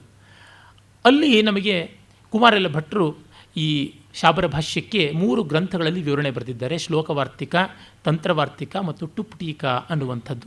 ವಾರ್ತಿಕ ಅಂದರೆ ವೃತ್ತಿಗೆ ಸಂಬಂಧಪಟ್ಟದ್ದು, ಅಂದರೆ ಭಾಷ್ಯಕ್ಕೆ ಸಂಬಂಧಪಟ್ಟಂಥ ವಿವರಣೆಗಳು ಅಂತ ಹೇಳಿಬಿಟ್ಟು. ಅದಾದ ಮೇಲೆ ಮಂಡನ ಮಿಶ್ರರು ಸ್ಫೋಟಸಿದ್ಧಿ, ಬ್ರಹ್ಮಸಿದ್ಧಿ, ವಿಧಿವಿವೇಕ, ವಿಭ್ರಮ ವಿವೇಕ ಮೊದಲಾದ ಗ್ರಂಥಗಳನ್ನು ಬರೆದರು. ಸಂಪ್ರದಾಯದ ವಿಶ್ವಾಸ ಅವರೇ ಮುಂದೆ ಸುರೇಶ್ವರಾಚಾರ್ಯರು ಅಂತಾಗಿದ್ದು ಅಂತ. ಆದರೆ ಆಧುನಿಕ ವಿದ್ವಾಂಸರು ಸುರೇಶ್ವರರೇ ಬೇರೆ ಮತ್ತು ಮಂಡನ ಮಿಶ್ರರೇ ಬೇರೆ ಅಂತಾರೆ. ನನಗೆ ಆ ಅಭಿಪ್ರಾಯ ಒಪ್ಪಿಗೆ ಆಗುತ್ತದೆ. ಆಮೇಲೆ ನಾವು ನೋಡುವಂಥದ್ದು ಪಾರ್ಥಸಾರಥಿ ಮಿಶ್ರರ ತರ್ಕರತ್ನ ಅನ್ನುವುದು. ಮತ್ತು ಸೋಮೇಶ್ವರ ಭಟ್ಟ, ಈತ ವಿದ್ಯಾರಣ್ಯರ ಮಗ ಅಂತ ಹೇಳ್ತಾರೆ. ನ್ಯಾಯಸುಧಾ ಅನ್ನುವ ಗ್ರಂಥ, ವಿದ್ಯಾರಣ್ಯರು ಪೂರ್ವಾಶ್ರಮದಲ್ಲಿ ಮಾಧವಾಚಾರ್ಯರು, ಅವರ ಜೈಮಿನಿಯ ನ್ಯಾಯಮಾಲ ಮತ್ತು ಅದಕ್ಕೆ ಬರೆದ ವಿಸ್ತರ ಅನ್ನುವಂಥ ಗ್ರಂಥ. ವೇದಾಂತ ದೇಶಿಕರು ಅಂತ ಪ್ರಸಿದ್ಧರಾದ ವೆಂಕಟನಾಥರ ಸೇಶ್ವರ ಮೀಮಾಂಸಾ ಅನ್ನುವಂಥದ್ದು ಮತ್ತು ಮೀಮಾಂಸಾ ಪಾದುಕ ಅನ್ನುವ 2 ಗ್ರಂಥಗಳು. ಖಂಡದೇವನ ಭಟ್ಟ ಕೌಸ್ತುಭ, ಆಪದೇವನ ಮೀಮಾಂಸಾ ನ್ಯಾಯಪ್ರಕಾಶಿಕ. ಅಪ್ಪಯ್ಯ ದೀಕ್ಷಿತರು ಅನೇಕ ಬರೆದಿದ್ದಾರೆ. ವಿಧಿರಸಾಯನ, ವಿಧಿರಸಾಯನಕ್ಕೆ ವ್ಯಾಖ್ಯಾನ, ಉಪಕ್ರಮ ಪರಾಕ್ರಮ, ವಾದ ನಕ್ಷತ್ರಾವಲಿ, ಮಯೂಖಾವಲಿ ಮತ್ತು ಚಿತ್ರಕೂಟ ಅನ್ನುವಂಥ ಹಲವು ಗ್ರಂಥಗಳನ್ನು ಬರೆದಿದ್ದಾರೆ. ಹೀಗೆ ಬೆಳಕೊಂಡು ಬಂದಿದೆ. ನಾನು ಇಲ್ಲಿ ನೇರವಾಗಿ ಓದಿರುವಂಥ ಗ್ರಂಥಗಳು ಅಂದರೆ ಶಾಬರ ಭಾಷ್ಯ, ಅದರ ಮೇಲೆ ಕುಮಾರಲ ಭಟ್ಟರ ವಿವರಣೆಗಳು ಮತ್ತು ಕೃಷ್ಣ ಯಜ್ವನ ಮೀಮಾಂಸಾ ಪರಿಭಾಷಾ ಇತ್ಯಾದಿ ಗ್ರಂಥಗಳು. ಆಮೇಲೆ ಜೈಮಿನಿ ನ್ಯಾಯಮಾಲ ಮತ್ತು ವಿಸ್ತರ, ಈ ರೀತಿಯಾದದ್ದು. ಈ ಯಾವುದೇ ದರ್ಶನಶಾಸ್ತ್ರಗಳ ಬಗ್ಗೆನೂ ಕೂಡ ನಾನು ಮೂಲ ಗ್ರಂಥಗಳ ಸೂತ್ರ ಮತ್ತು ಭಾಷ್ಯ ಎರಡನ್ನೂ ಪೂರ್ತಿ ಓದ್ಕೊಂಡು ಹೇಳ್ತಾ ಇದ್ದೀನಿ. ಯಾವುದೇ ಒಂದು ಗ್ರಂಥವನ್ನು ಮೂಲ ಗ್ರಂಥವನ್ನು ಓದದೇ ಹೇಳ್ತಾ ಇಲ್ಲ. ಅದು ಸೂತ್ರ ಮತ್ತು ಅದರ ಭಾಷ್ಯ ಅಷ್ಟನ್ನು ಷಡ್ದರ್ಶನಗಳ ಬಗ್ಗೆ ಓದಿ ಹೇಳ್ತಾ ಇದ್ದೀನಿ. ಅದರಿಂದ ನಿಮಗೆ ಆ ವಿಷಯದಲ್ಲಿ ಮಾತ್ರ ಡೌಟ್ ಬೇಕಾಗಿಲ್ಲ. ಪ್ರಶಸ್ತಪಾದ ಭಾಷ್ಯದ ಸಮೇತ ಓದಿರುವಂಥದ್ದೇ ವೈಶೇಷಿಕ ಸೂತ್ರವನ್ನು, ವಾತ್ಸಾಯನ ಭಾಷ್ಯದ ಸಮೇತ ನ್ಯಾಯಸೂತ್ರವನ್ನು ಓದಿರೋದು, ವ್ಯಾಸ ಭಾಷ್ಯ, ಅದಕ್ಕೆ ಇರತಕ್ಕಂಥ ತತ್ವವಿಶಾರದಿ ಅಂತನ್ನುವ ನಮ್ಮ ವಾಚಸ್ಪತಿ ಮಿಶ್ರರ ಟೀಕೆ, ಇನ್ನೂ ಯೋಗ ಸುಧಾಕರ ವ್ಯಾಖ್ಯಾನ, ಭೋಜರಾಜನ ರಾಜಮಾರ್ತಂಡ, ಈ ಥರದ ಅನೇಕ ಗ್ರಂಥಗಳನ್ನು ಯೋಗದ ಮೇಲೆ ಓದಿದ್ದೀನಿ. ಒಂದಲ್ಲ ಎರಡಲ್ಲ, ಹಠಯೋಗ ಪ್ರದೀಪಿಕಾ ಸೇರಿದಂತೆ ಬೇಕಾದಷ್ಟು ಗ್ರಂಥಗಳನ್ನು ಓದಿದ್ದೀನಿ. ಅಂದರೆ ಓದದೆ ಪರೀಕ್ಷೆ ಮಾಡದೆ ನಾನು ಏನನ್ನು ಹೇಳ್ತಾ ಇಲ್ಲ. ಯಾರಾದರೂ ತಪ್ಪು ಅಂತ ಸಾಬೀತು ಮಾಡಿ ತೋರಿಸಿದ್ರೆ ಸಾಬೀತು ಮಾಡಿ ತೋರಿಸಲಿ. ತಪ್ಪು ಅಂತ ಸಾಬೀತು ಮಾಡಿ ತೋರಿಸೋಕ್ಕೆ ಆಗದೆ ಬೇಸರ ಪಟ್ಕೊಂಡ್ರೆ ನಾನೇನು ಮಾಡೋಕ್ಕಾಗೋಲ್ಲ, ಬೈದರೂ ಏನೂ ಮಾಡೋಕ್ಕಾಗೋದಿಲ್ಲ, ಸುಮ್ಮನೆ ಇರಬೇಕಾಗುತ್ತದೆ. ವಿಚಾರವನ್ನು ಹಿಡಿದು ಬಂದರೆ ಉತ್ತರವನ್ನು ಕೊಡ್ಬೋದು. ಆಗ್ರಹವನ್ನು ಹಿಡಿದು ಬಂದರೆ, ಭಾವನೆಗಳನ್ನು ಹಿಡಿದು ಬಂದರೆ ಏನೂ ಮಾಡೋಕ್ಕಾಗಲ್ಲ. ಭಾವನೆ ಬೇಕು ಅಂದರೆ ಕಾವ್ಯಕ್ಕೆ ಬನ್ನಿ, ಭಾವನೆಗಳ ವಿಷಯ ಮಾತಾಡೋಣ. ಮೀಮಾಂಸಾಶಾಸ್ತ್ರದ ಬಗ್ಗೆಯೂ ಅಷ್ಟೇ. ಮೀಮಾಂಸಾಶಾಸ್ತ್ರಕ್ಕೆ ಪೂರ್ವಪೀಠಿಕೆಯಾದಂಥ ಋಗ್ಯಜುಸ್ಸಾಮ ಅಥರ್ವ 4 ವೇದಗಳನ್ನು ಸಾಯಣ ಭಾಷ್ಯದ ಸಮೇತ ಒಂದು ಅಕ್ಷರ ಬಿಡದೆ ಓದಿಕೊಂಡಿದ್ದೀನಿ. ಎಲ್ಲ ಉಪಲಬ್ಧ ಇರೋ ಶಾಖೆಗಳನ್ನು ಅಷ್ಟನ್ನೂ ಓದಿಕೊಂಡು ಹೇಳ್ತಾ ಇದ್ದೀನಿ. ಆ ಕಾರಣದಿಂದ ಯಾರೂ ಕೂಡ ಬಾಯಿಗೆ ಬಂದಂಗೆ ಮಾತಾಡಿದ್ರು ಅಂತ ಅಂದುಕೊಳ್ಬೇಕಾಗಿಲ್ಲ. ಇದು ಹೇಳ್ಕೊಳ್ಳೋದು ವಲ್ಗರ್, ನಾನು ಇಷ್ಟು ಓದಿದೆ ಅಷ್ಟು ಓದಿದೆ ಅಂತ. ನಾನು ಎಂದೂ ಈ ವೇದಿಕೆಯಲ್ಲಿ ಹೇಳಿದ್ದಿಲ್ಲ, ಇವತ್ತು ಹೇಳ್ತಾ ಇದ್ದೀನಿ. ಯಾಕೆಂದರೆ when my credentials are questioned I have to say. ಓದಿ ಅದಕ್ಕೆ ಬೇಕಾಗಿರುವುದು ನನ್ನ ಮಿತಿಯೊಳಗೆ ನಾನು ಸೆಕೆಂಡ್ರಿ ಸೋರ್ಸಸ್ ಅಂತ ಏನಿವೆ ಅವುಗಳನ್ನು ಸಾಕಷ್ಟು ಓದ್ಕೊಂಡಿದ್ದೀನಿ. ಮತ್ತು ಓದ್ಕೊಂಡಿದ್ದಕ್ಕೆ ಪ್ರೂಫ್ ಬೇಕಾದ್ರೆ ಮನೆಯ ಪರ್ಸ್ನಲ್ ಲೈಬ್ರರಿ, ಅಲ್ಲಿರ್ತಕ್ಕಂಥ ಪುಸ್ತಕಗಳಲ್ಲಿ ಬರ್ಕೊಂಡ ಮಾರ್ಜಿನಲ್ ನೋಟ್ಸು ಅದನ್ನು ಕೂಡ ನಾನು ಪ್ರೊವೈಡ್ ಮಾಡ್ತೀನಿ. ಏನಂದರೆ ಜನಗಳನ್ನು ಮಿಸ್ಲೀಡ್ ಮಾಡೋದಕ್ಕೋ ಎಂಟರ್ಟೈನ್ ಮಾಡೋದಕ್ಕೋ ಅಲ್ಲ ನಾನು ಬಂದಿರುವಂಥದ್ದು. ಎಂಟರ್ಟೈನ್ ಮಾಡೋದಕ್ಕೆ ಕಾವ್ಯ ಇದೆ, ಇದು ಎಜುಕೇಟ್ ಮಾಡೋದಕ್ಕೆ ಅಷ್ಟೇ ಇದೆ. ಸೌಲಭ್ಯಕ್ಕಾಗಿ ಸುಖವಾದ, ಸುಬೋಧವಾದ, ವಿನೋದಕರವಾದ ಉದಾಹರಣೆಗಳನ್ನು ಕೊಡ್ತಾ ಇದ್ದೀನಿ ಹೊರತುನುವೆ for clarity of understanding and to bring the things to contemporaneity ಅಷ್ಟೇ, ಇನ್ನೇನೂ ಅಲ್ಲ. ಈಗ ಮೀಮಾಂಸಾಶಾಸ್ತ್ರದಲ್ಲಿಯೇ ನೋಡಿದ್ರೆ, ಮೀಮಾಂಸಾಶಾಸ್ತ್ರದ ಎಲ್ಲ ಜಗದ್ವಿಷಯವಾದ ಸಂಗತಿಗಳು ವೈಶೇಷಿಕರ ಪ್ರಮೇಯಗಳಂತೆಯೇ ಇವೆ. ಸಪ್ತಪದಾರ್ಥಿ ಅಂತ ವೈಶೇಷಿಕ ಅಂತೇನು ಹೇಳ್ತಾರೆ, ಅಲ್ಲಿಗೆ ಬರ್ತದೆ. ಅಂದರೆ ಮೀಮಾಂಸಾಶಾಸ್ತ್ರ ಇಸ್ ಎ ರಿಯಲಿಸ್ಟಿಕ್ ಫಿಲಾಸಫಿ. ಮೊದಲು ಅದನ್ನು ನಾವು ನೋಡಬೇಕು. ನ್ಯಾಯ, ಯೋಗ, ವೈಶೇಷಿಕ, ಸಾಂಖ್ಯ ಮತ್ತು ಮೀಮಾಂಸಾ 5 ರಿಯಲಿಸ್ಟಿಕ್ ಫಿಲಾಸಫೀಸ್. ಅಂದರೆ ಜಗತ್ ಸತ್ಯವಾದಿಗಳು, ಜೀವನಾನಾತ್ವವಾದಿಗಳು, ಜಗಜ್ಜೀವ ಭೇದವಾದಿಗಳು, ಜಗಜ್ಜೀವ ಈಶ್ವರ ಇದ್ದಲ್ಲಿ ಆ ಈಶ್ವರನಿಗೂ ಜಗತ್ತಿಗೂ ಭೇದ, ಜಗತ್ತಿಗೂ ಜೀವಕ್ಕೂ ಭೇದ ಮತ್ತು ಈಶ್ವರ ಜಗತ್ತಿಗೂ ಭೇದ ಅನ್ನುವಂಥ ಯಾವುದು ಉಂಟು ಅವುಗಳನ್ನು ಇಟ್ಟುಕೊಂಡೇ ಹೋಗಿರುವಂಥದ್ದು. ಹೀಗಾಗಿ ಮೀಮಾಂಸಾಶಾಸ್ತ್ರವೂ ಹಾಗಿದೆ. ಮೀಮಾಂಸಾಶಾಸ್ತ್ರದ ಪ್ರಕಾರ ಜಗತ್ತಿಗೆ ಆದಿ ಅನ್ನೋದಿಲ್ಲ, ಅಂತ್ಯ ಅನ್ನೋದಿಲ್ಲ, ಸೃಷ್ಟಿ ಪ್ರಳಯಗಳನ್ನೋದಿಲ್ಲ, ಇರುವಂಥದ್ದು ಒಂದೇ ಜಗತ್ತಿನ ಸ್ಥಿತಿ. ಅಲ್ಲಿಷ್ಟು ಇಲ್ಲಿಷ್ಟು ಬದಲಾವಣೆ ಆಗುತ್ತದೆ. ಹಾಗಾಗಿ ಭವ್ಯ ಬ್ರಹ್ಮಾಂಡ ನೋಡಿಕೊಂಡು 2012 ಪ್ರಳಯ ಆಗುತ್ತೆ ಅಂತ ದೀಪಗಳನ್ನೆಲ್ಲ ಉರ್ಸೋಕ್ಕೆ ಹೋಗೋದು. ಇವತ್ತು ಬೆಳಗ್ಗೆ ಒಬ್ಬರು ಸ್ನೇಹಿತರು ಬಂದು ಹೇಳಿದ್ರು, ಆರೋಗ್ಯದ ದೀಪಗಳದ್ದು ಎಣ್ಣೆ ಬಸ್ದುಕೊಂಡಿದ್ದಕ್ಕೆ ಒಂದು ದೇವಸ್ಥಾನದಲ್ಲಿ 5 ಟಿನ್ನಷ್ಟು ಸಿಕ್ತು, ಒಂದೊಂದು ಟಿನ್ನು 15 ಲೀಟ್ರಷ್ಟು ಸೈಜಿಂದು ಅಂತ. ಈ ಮಟ್ಟಕ್ಕೆ ಪಾಪ ದೀಪ ಅಂಟಿಸಿದ್ರು. ಸಂತೋಷ, ದೀಪ ಅಂಟಿಸಿದ್ದು ಒಳ್ಳೆಯದು. ಈಗೇನೋ ಅವ್ರು ಹೇಳಿದ್ರಂತೆ, ಇನ್ನು 2030ಕ್ಕೆ ಪೋಸ್ಟ್ಪೋನ್ ಆಗಿದೆ ಪ್ರಳಯ ಅಂತ. ಯೋಗದ ದಾರಿನಲ್ಲಿ ಇಂಥವೆಲ್ಲ ಬಂದಿದೆ ಅಪಾಯಗಳು ಅನ್ನೋದನ್ನು ಎಚ್ಚರಿಸೋದಕ್ಕೆ ನನ್ನ ಹೆಚ್ಚಿನ ಪ್ರಯತ್ನ. ಎಲ್ಲರೂ ಯೋಗಿಗಳೇ, ಎಲ್ಲರೂ ತಪಸ್ವಿಗಳೇ, ಎಲ್ಲರೂ ಗುರೂಜಿಗಳೇ. ಆ ಥರ ಆಗಿಬಿಟ್ಟಿದೆ. ಮೀಮಾಂಸಾಶಾಸ್ತ್ರವನ್ನು ನಚ್ಚಿಕೊಂಡ್ರೆ ನಿಮಗೆ ಪ್ರಳಯದ ಚಿಂತೆನೇ ಇಲ್ಲ, ಪ್ರಳಯ ಆಗೋದೇ ಇಲ್ಲ, ಜಗತ್ತಿಗೆ ನಾಶ ಅನ್ನೋದಿಲ್ಲ. ನ ಕದಾಚಿದ ಅನೀದೃಶಂ ಜಗತ್, ಈ ಜಗತ್ತು ಎಂದೂ ಯಾವ ಥರನೂ ಬೇರೆ ಇರಲಿಲ್ಲ ಅನ್ನುವಂಥದ್ದಷ್ಟೇ ಹೇಳುವಂಥದ್ದಾಗಿದೆ. ಇನ್ನು ಆ ಒಂದು ದರ್ಶನದಲ್ಲಿ ಜೀವಗಳು ಅನೇಕ ಅನ್ನುವಂಥದ್ದು ಒಪ್ಪಿಯೇ ಇದೆ. ಮತ್ತು ಈಶ್ವರ ಇಲ್ಲ, ದೇವರು ಇಲ್ಲ. ಒಂದೊಂದು ದರ್ಶನದಲ್ಲೂ ಎಷ್ಟು ಭಿನ್ನತೆ ಇದೆ ಅನ್ನೋದಕ್ಕೋಸ್ಕರ ಯೋಗ ಈಶ್ವರ ಪ್ರಣಿಧಾನವನ್ನು ಹೇಳುತ್ತದೆ 25 ಅಥವಾ 26ನೇ ತತ್ವವಾಗಿ. ಸಾಂಖ್ಯ ನಿರೀಶ್ವರ ದರ್ಶನವಾಗಿ ದೇವರೇ ಇಲ್ಲ ಅನ್ನುತ್ತೆ. ಸೇಶ್ವರ ಸಾಂಖ್ಯ ಅಂತ ಮತ್ತೆ ಬೆಳೆಸಿದ್ದಾರೆ. ಆದರೆ ನಮಗೆ ಗೊತ್ತಿರುವಂತೆ ಪ್ರಾಚೀನವಾದಂಥ ಸಾಂಖ್ಯ ಕಾರಿಕಾ, ಸಾಂಖ್ಯ ಸೂತ್ರಾದಿಗಳಲ್ಲೆಲ್ಲ ಕಾಣಿಸುವಂಥದ್ದಲ್ಲ. ಅದನ್ನು ಈಶ್ವರ ಸಮೇತವಾಗಿ ಮಾಡಿಕೊಂಡಾಗ ಯೋಗವನ್ನು ಮಾಡಿಕೊಂಡದ್ದಾಗಿದೆ. ಇರಲಿ, ಮೀಮಾಂಸಕರಿಗೆ ದೇವರಿದ್ದರೂ ಕೂಡ ದೇವರು ವೇದಾಧೀನ, ವೇದ ವಿಪ್ರಾಧೀನ, ದೈವಾಧೀನಂ ಜಗತ್ ಸರ್ವಂ, ದೈವಾಧೀನವಾದದ್ದು ಜಗತ್ತೆಲ್ಲ. ಇನ್ನು ಆ ದೈವತಂತು ಮಂತ್ರಾಧೀನಂ, ಮಂತ್ರಸ್ತು ಬ್ರಾಹ್ಮಣಾಧೀನಂ, ಬ್ರಾಹ್ಮಣೋ ಮಮ ದೈವತಂ ಅಂತ ಒಂದು ಮಾತುಂಟು. ಇದು ಅವರಿಗೆ ಕಡೆಗೆ ಯಜ್ಞ ಮಾಡಿಸ್ತಕ್ಕಂಥವರೇ ನಮಗೆ ದೊಡ್ಡವರಾಗ್ತಾರೆ, ಮಂತ್ರ ಗೊತ್ತಿರೋವರೇ ನಮಗೆ ದೊಡ್ಡವರಾಗ್ತಾರೆ. ಅದನ್ನು ಹಿಡಿದು ನಡೆಸಬೇಕು ಅಂತ ಈ ಕಾಲದಲ್ಲಿ ಇದನ್ನು ಹೇಳಿದ್ರೆ ಪೀಸ್ಟ್ ಕ್ರಾಫ್ಟ್ ಅಂತ ಕರೀತಾರೆ. ನೀವು ದೇವತೆಗಳನ್ನೆಲ್ಲರನ್ನೂ ಮಂತ್ರವಶರನ್ನಾಗಿ ಮಾಡಿ, ಆ ಮಂತ್ರವೆಲ್ಲ ಒಂದಷ್ಟು ಬ್ರಾಹ್ಮಣರಿಗೆ ಗೊತ್ತಿದೆ ಅಂತ ಮಾಡಿ, ಆ ಬ್ರಾಹ್ಮಣರು ಯಜ್ಞ ಮಾಡಿದ್ರೆ ನಿಮಗೆಲ್ಲ ಪುಣ್ಯ ಸಿಗುತ್ತೆ ಅಂತಾದರೆ ಬ್ರಾಹ್ಮಣರಿಗೆ ದುಡ್ಡು ಕೊಡಬೇಕು ಅಂತಂದರೆ ಬ್ರಾಹ್ಮಣರು ಮಾಡಿಕೊಂಡು ಕಾನ್ಸ್ಪಿರಸಿ ಅಂತ. ಇವತ್ತು ನಮ್ಮ ವಿಚಾರವಾದಿಗಳು ಮೊದಲಾದವರೆಲ್ಲ ಯಾಕೆ ಹಿಂದೆ ಬಂದರೆ ಬಸವಣ್ಣನವರೇ ಮೊದಲಾದವರೆಲ್ಲರೂ ಕೂಡ ಆ ಮಾತನ್ನೇ ಹೇಳಿರುವಂಥದ್ದು. ಬುದ್ಧ ಅದೇ ಮಾತು ಹೇಳಿದ್ದು, ಮಹಾವೀರಾದಿಗಳು ಅದೇ ಹೇಳಿದ್ದು, ಚಾರ್ವಾಕರಂತೂ ಹೇಳಿಕೊಂಡೇ ಬಂದಿರೋದು ಕಾಣಿಸುತ್ತದೆ. ಈ ಅಭಿಪ್ರಾಯವೂ ಇದೆ ಅನ್ನೋದನ್ನು ನಾವು ನೋಡಬೇಕು. ಅದರ ಸಾಧುತ್ವಗಳು ಆಮೇಲೆ. ಯಾಕೆ ಹೇಳ್ತಾ ಇದ್ದೀನಿ ಅಂದರೆ ನಂಬಿಕೆಯಿಂದ ಬಂದ ಅನಾಹುತ ಅಂತ ಹೇಳ್ತಾ ಇದ್ದೀನಿ. ಹೇಗೆ ತಂದು ಕೊಡುತ್ತೆ? ದೇವರಿಲ್ಲ, ಆದರೆ ಫಲವನ್ನು ಹೇಗೆ ಕೊಡುತ್ತೆ ಅಂದರೆ ಅಪೂರ್ವ ಅಂತ ಒಂದು ಇದೆ ತತ್ವ, ಅಪೂರ್ವದಿಂದ ಮಾಡಿಕೊಡುತ್ತದೆ ಅಂತ. ಅಪೂರ್ವ ಏನು, ಹೇಗೆ ನೀವು ಹೇಳಿದ್ರೆ ಅದಕ್ಕೆ ನಂಬಬೇಕು ಅಂತ. ಮೀಮಾಂಸಾ ತತ್ವಗಳು ಯಾವ ರೀತಿಯಾಗಿ ಒಬ್ಬ ವಿಚಾರಕನಿಗೆ ದೊಡ್ಡ ಸಂದಿಗ್ಧತೆಯನ್ನು ಒಡ್ಡುತ್ತವೆ ಅಂತಂದರೆ ಅಪೂರ್ವ ನಂಬಿಕೊಂಡು ಬಿಡಿ ಆಗುತ್ತದೆ ಅಂತ. ಮತ್ತು ಅದಕ್ಕೆ ಅಪೂರ್ವ ನಂಬಿಕೊಳ್ಳೋದು ಹೇಗೆ? ಅದಕ್ಕೆ ಭಾವನಾ ಅಂತ ಇದೆ. You have to feel it and then you will be getting it. ಫೀಲಿಂಗಿಂದ ಎಮೋಷ್ನಲ್ ಲೆವೆಲಲ್ಲಿ ಕಂಟೆಂಟ್ಮೆಂಟ್ ಪಡಿಬೋದೇ ಹೊರತು ಮೆಟೀರಿಯಲ್ ಲೆವೆಲಲ್ಲಿ ಪಡೆಯೋದಕ್ಕೆ ಸಾಧ್ಯವ. ಊಟ ಮಾಡಿದ್ದೀನಿ ಅಂತ ನೀವು ಫೀಲ್ ಮಾಡ್ಕೊಂಡಿರಿ ಹೊಟ್ಟೆ ತುಂಬುತ್ತೆ ಅಂದರೆ, ನಾನು ಸಂಗೀತದಿಂದ ಸಂತೋಷವನ್ನು ಫೀಲ್ ಮಾಡ್ಬೋದು, ಬೇಕಾದ್ರೆ ಸಂಕಟವನ್ನು ಫೀಲ್ ಮಾಡ್ಬೋದು. ಆದರೆ ಸಂಗೀತದಿಂದ ಹೊಟ್ಟೆ ತುಂಬಿಸ್ಕೊಳ್ಳೋದು ಹೇಗೆ? ಮಲ್ಲಾರ ಪ್ರಕಾರದ ರಾಗಗಳನ್ನೆಲ್ಲ ಹಾಡಿದ್ರೆ ಮಳೆ ಬರುತ್ತೆ ಅಂತಾರೆ, ಅಮೃತವರ್ಷಿಣಿ ಹಾಡಿದ್ರೆ ಮಳೆ ಬರುತ್ತೆ ಅಂತಾರೆ. ಮಳೆ ಬರೆಸಿದವ್ರು ಎಷ್ಟು ಜನ ಬರೆಸ್ತಾರಂತೆ ಅಂತ ಅನ್ನುವಂಥದ್ದಷ್ಟೇ. ಎಂದಾದರೂ ಹೋಗ್ಬಿಟ್ಟಿದನು ಸಹರಾ ಡೆಸರ್ಟಲ್ಲಿ ನುಡಿಸಿ ನೋಡಿದ್ದಾರೆ. ಸೈನ್ಸ್ನ ಪ್ರಕಾರ ನೋಡೋದಿದ್ದರೆ ಟ್ರಯಲ್ ಅಂತ ಏನು ಮಾಡಬೇಕಾದ್ರೆ ಕಂಟ್ರೋಲ್ ಅಂತ. ಒಂದು ಗಿಡಕ್ಕೆ ಗೊಬ್ಬರ ಹಾಕಿ ಬೆಳೆಸಬೇಕು ಅಂದರೆ ಗೊಬ್ಬರ ಇಲ್ಲದೆ ಇನ್ನೊಂದು ಗಿಡನೂ ಹಾಗೆ ಬೆಳೆಸಬೇಕು. ಅದೇ ಸ್ಪೀಷೀಸ್ದು, ಅದೇ ಜಾತಿಯ ಗಿಡ, ಅದೇ ಸ್ಪೀಷೀಸ್ದನ್ನು, ಅದೇ ಸೈಜಲ್ಲಿರ್ತಕ್ಕಂಥದ್ದನ್ನು ಅದೇ ಮಣ್ಣು ಅದೇ ನೀರಿನ ಹಿನ್ನೆಲೆಯಲ್ಲೇ ಬೆಳೆಸಬೇಕು. ಇದು ಗೊಬ್ಬರ ಹಾಕಿ ಬೆಳೆದದ್ದೆಷ್ಟು, ಗೊಬ್ಬರ ಹಾಕದೆ ಬೆಳೆದದ್ದೆಷ್ಟು ನೋಡ್ತಾರೆ. ಇದು ವಿಚಾರ ಕ್ರಮ. ಇದು ಇಲ್ಲ ಅಂತಂದರೆ ಪ್ರಯೋಜನಕ್ಕೆ ಬರೋದಿಲ್ಲ. ಹೀಗೆ ನೋಡಿದಾಗ ನಮಗೆ ಗೊತ್ತಾಗುತ್ತೆ ಭಾವನೆ ಅನ್ನುವಂಥದ್ದು ಮನಸ್ಸಿಗೆ ಮಾಡಿಕೊಳ್ಳೋದೇ ಹೊರತು ದೇಹಕ್ಕೆ ಮಾಡ್ಕೊಳ್ಳೋಕ್ಕಾಗೋದಿಲ್ಲ. ಆ ಹೊತ್ತಿಗೆ ಅದು ಆಗ್ತಾನೆ ಇರುತ್ತೆ, ಕೇಳ್ತಾನೆ ಇರುತ್ತೆ, ಆಗಬೇಕು.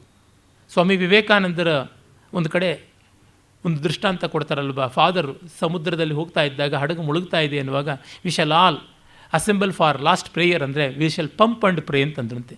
ನೀರನ್ನು ಪಂಪ್ ಮಾಡ್ತಾ ಹಡಗು ಮುಳುಗ್ತಾ ಇದೆ, ಕೂಡಿದ ಮಟ್ಟಿಗೆ ಬದುಕೋದಕ್ಕೆ ಸಾಧ್ಯವ ಅಂತ. ಈ ಕ್ರಿಯಾತ್ಮಕತೆ ಅನ್ನುವುದು ಭಾಳ ಎದುರು ನಿಲ್ಲುವಂಥದ್ದಾಗುತ್ತದೆ. ಅದನ್ನು ಯಾವ ದರ್ಶನ, ಯಾವ ಜಗದ್ಗುರುಗಳು ಯಾರು ಹೇಳಿದರೂ ಕೂಡ ನಿಷ್ಪಾಕ್ಷಿಕವಾಗಿ ನೋಡಿ ವಿವೇಚನೆ ಮಾಡಬೇಕಾಗುತ್ತದೆ. ಹಾಗಾಗಿ ಅದು ಪ್ರಮಾಣ ಅಂತ ತೆಗೆದುಕೊಳ್ಳುವ ಪ್ರತ್ಯಕ್ಷ, ಅನುಮಾನ, ಉಪಮಾನ, ಶಬ್ದ ಅಥವಾ ಆಪ್ತವಾಕ್ಯ ಮತ್ತು ಇನ್ನು ಎರಡು ಹೇಳುತ್ತೆ ಅನುಪಲಬ್ಧಿ ಮತ್ತು ಅರ್ಥಾಪತ್ತಿ ಅಂತ.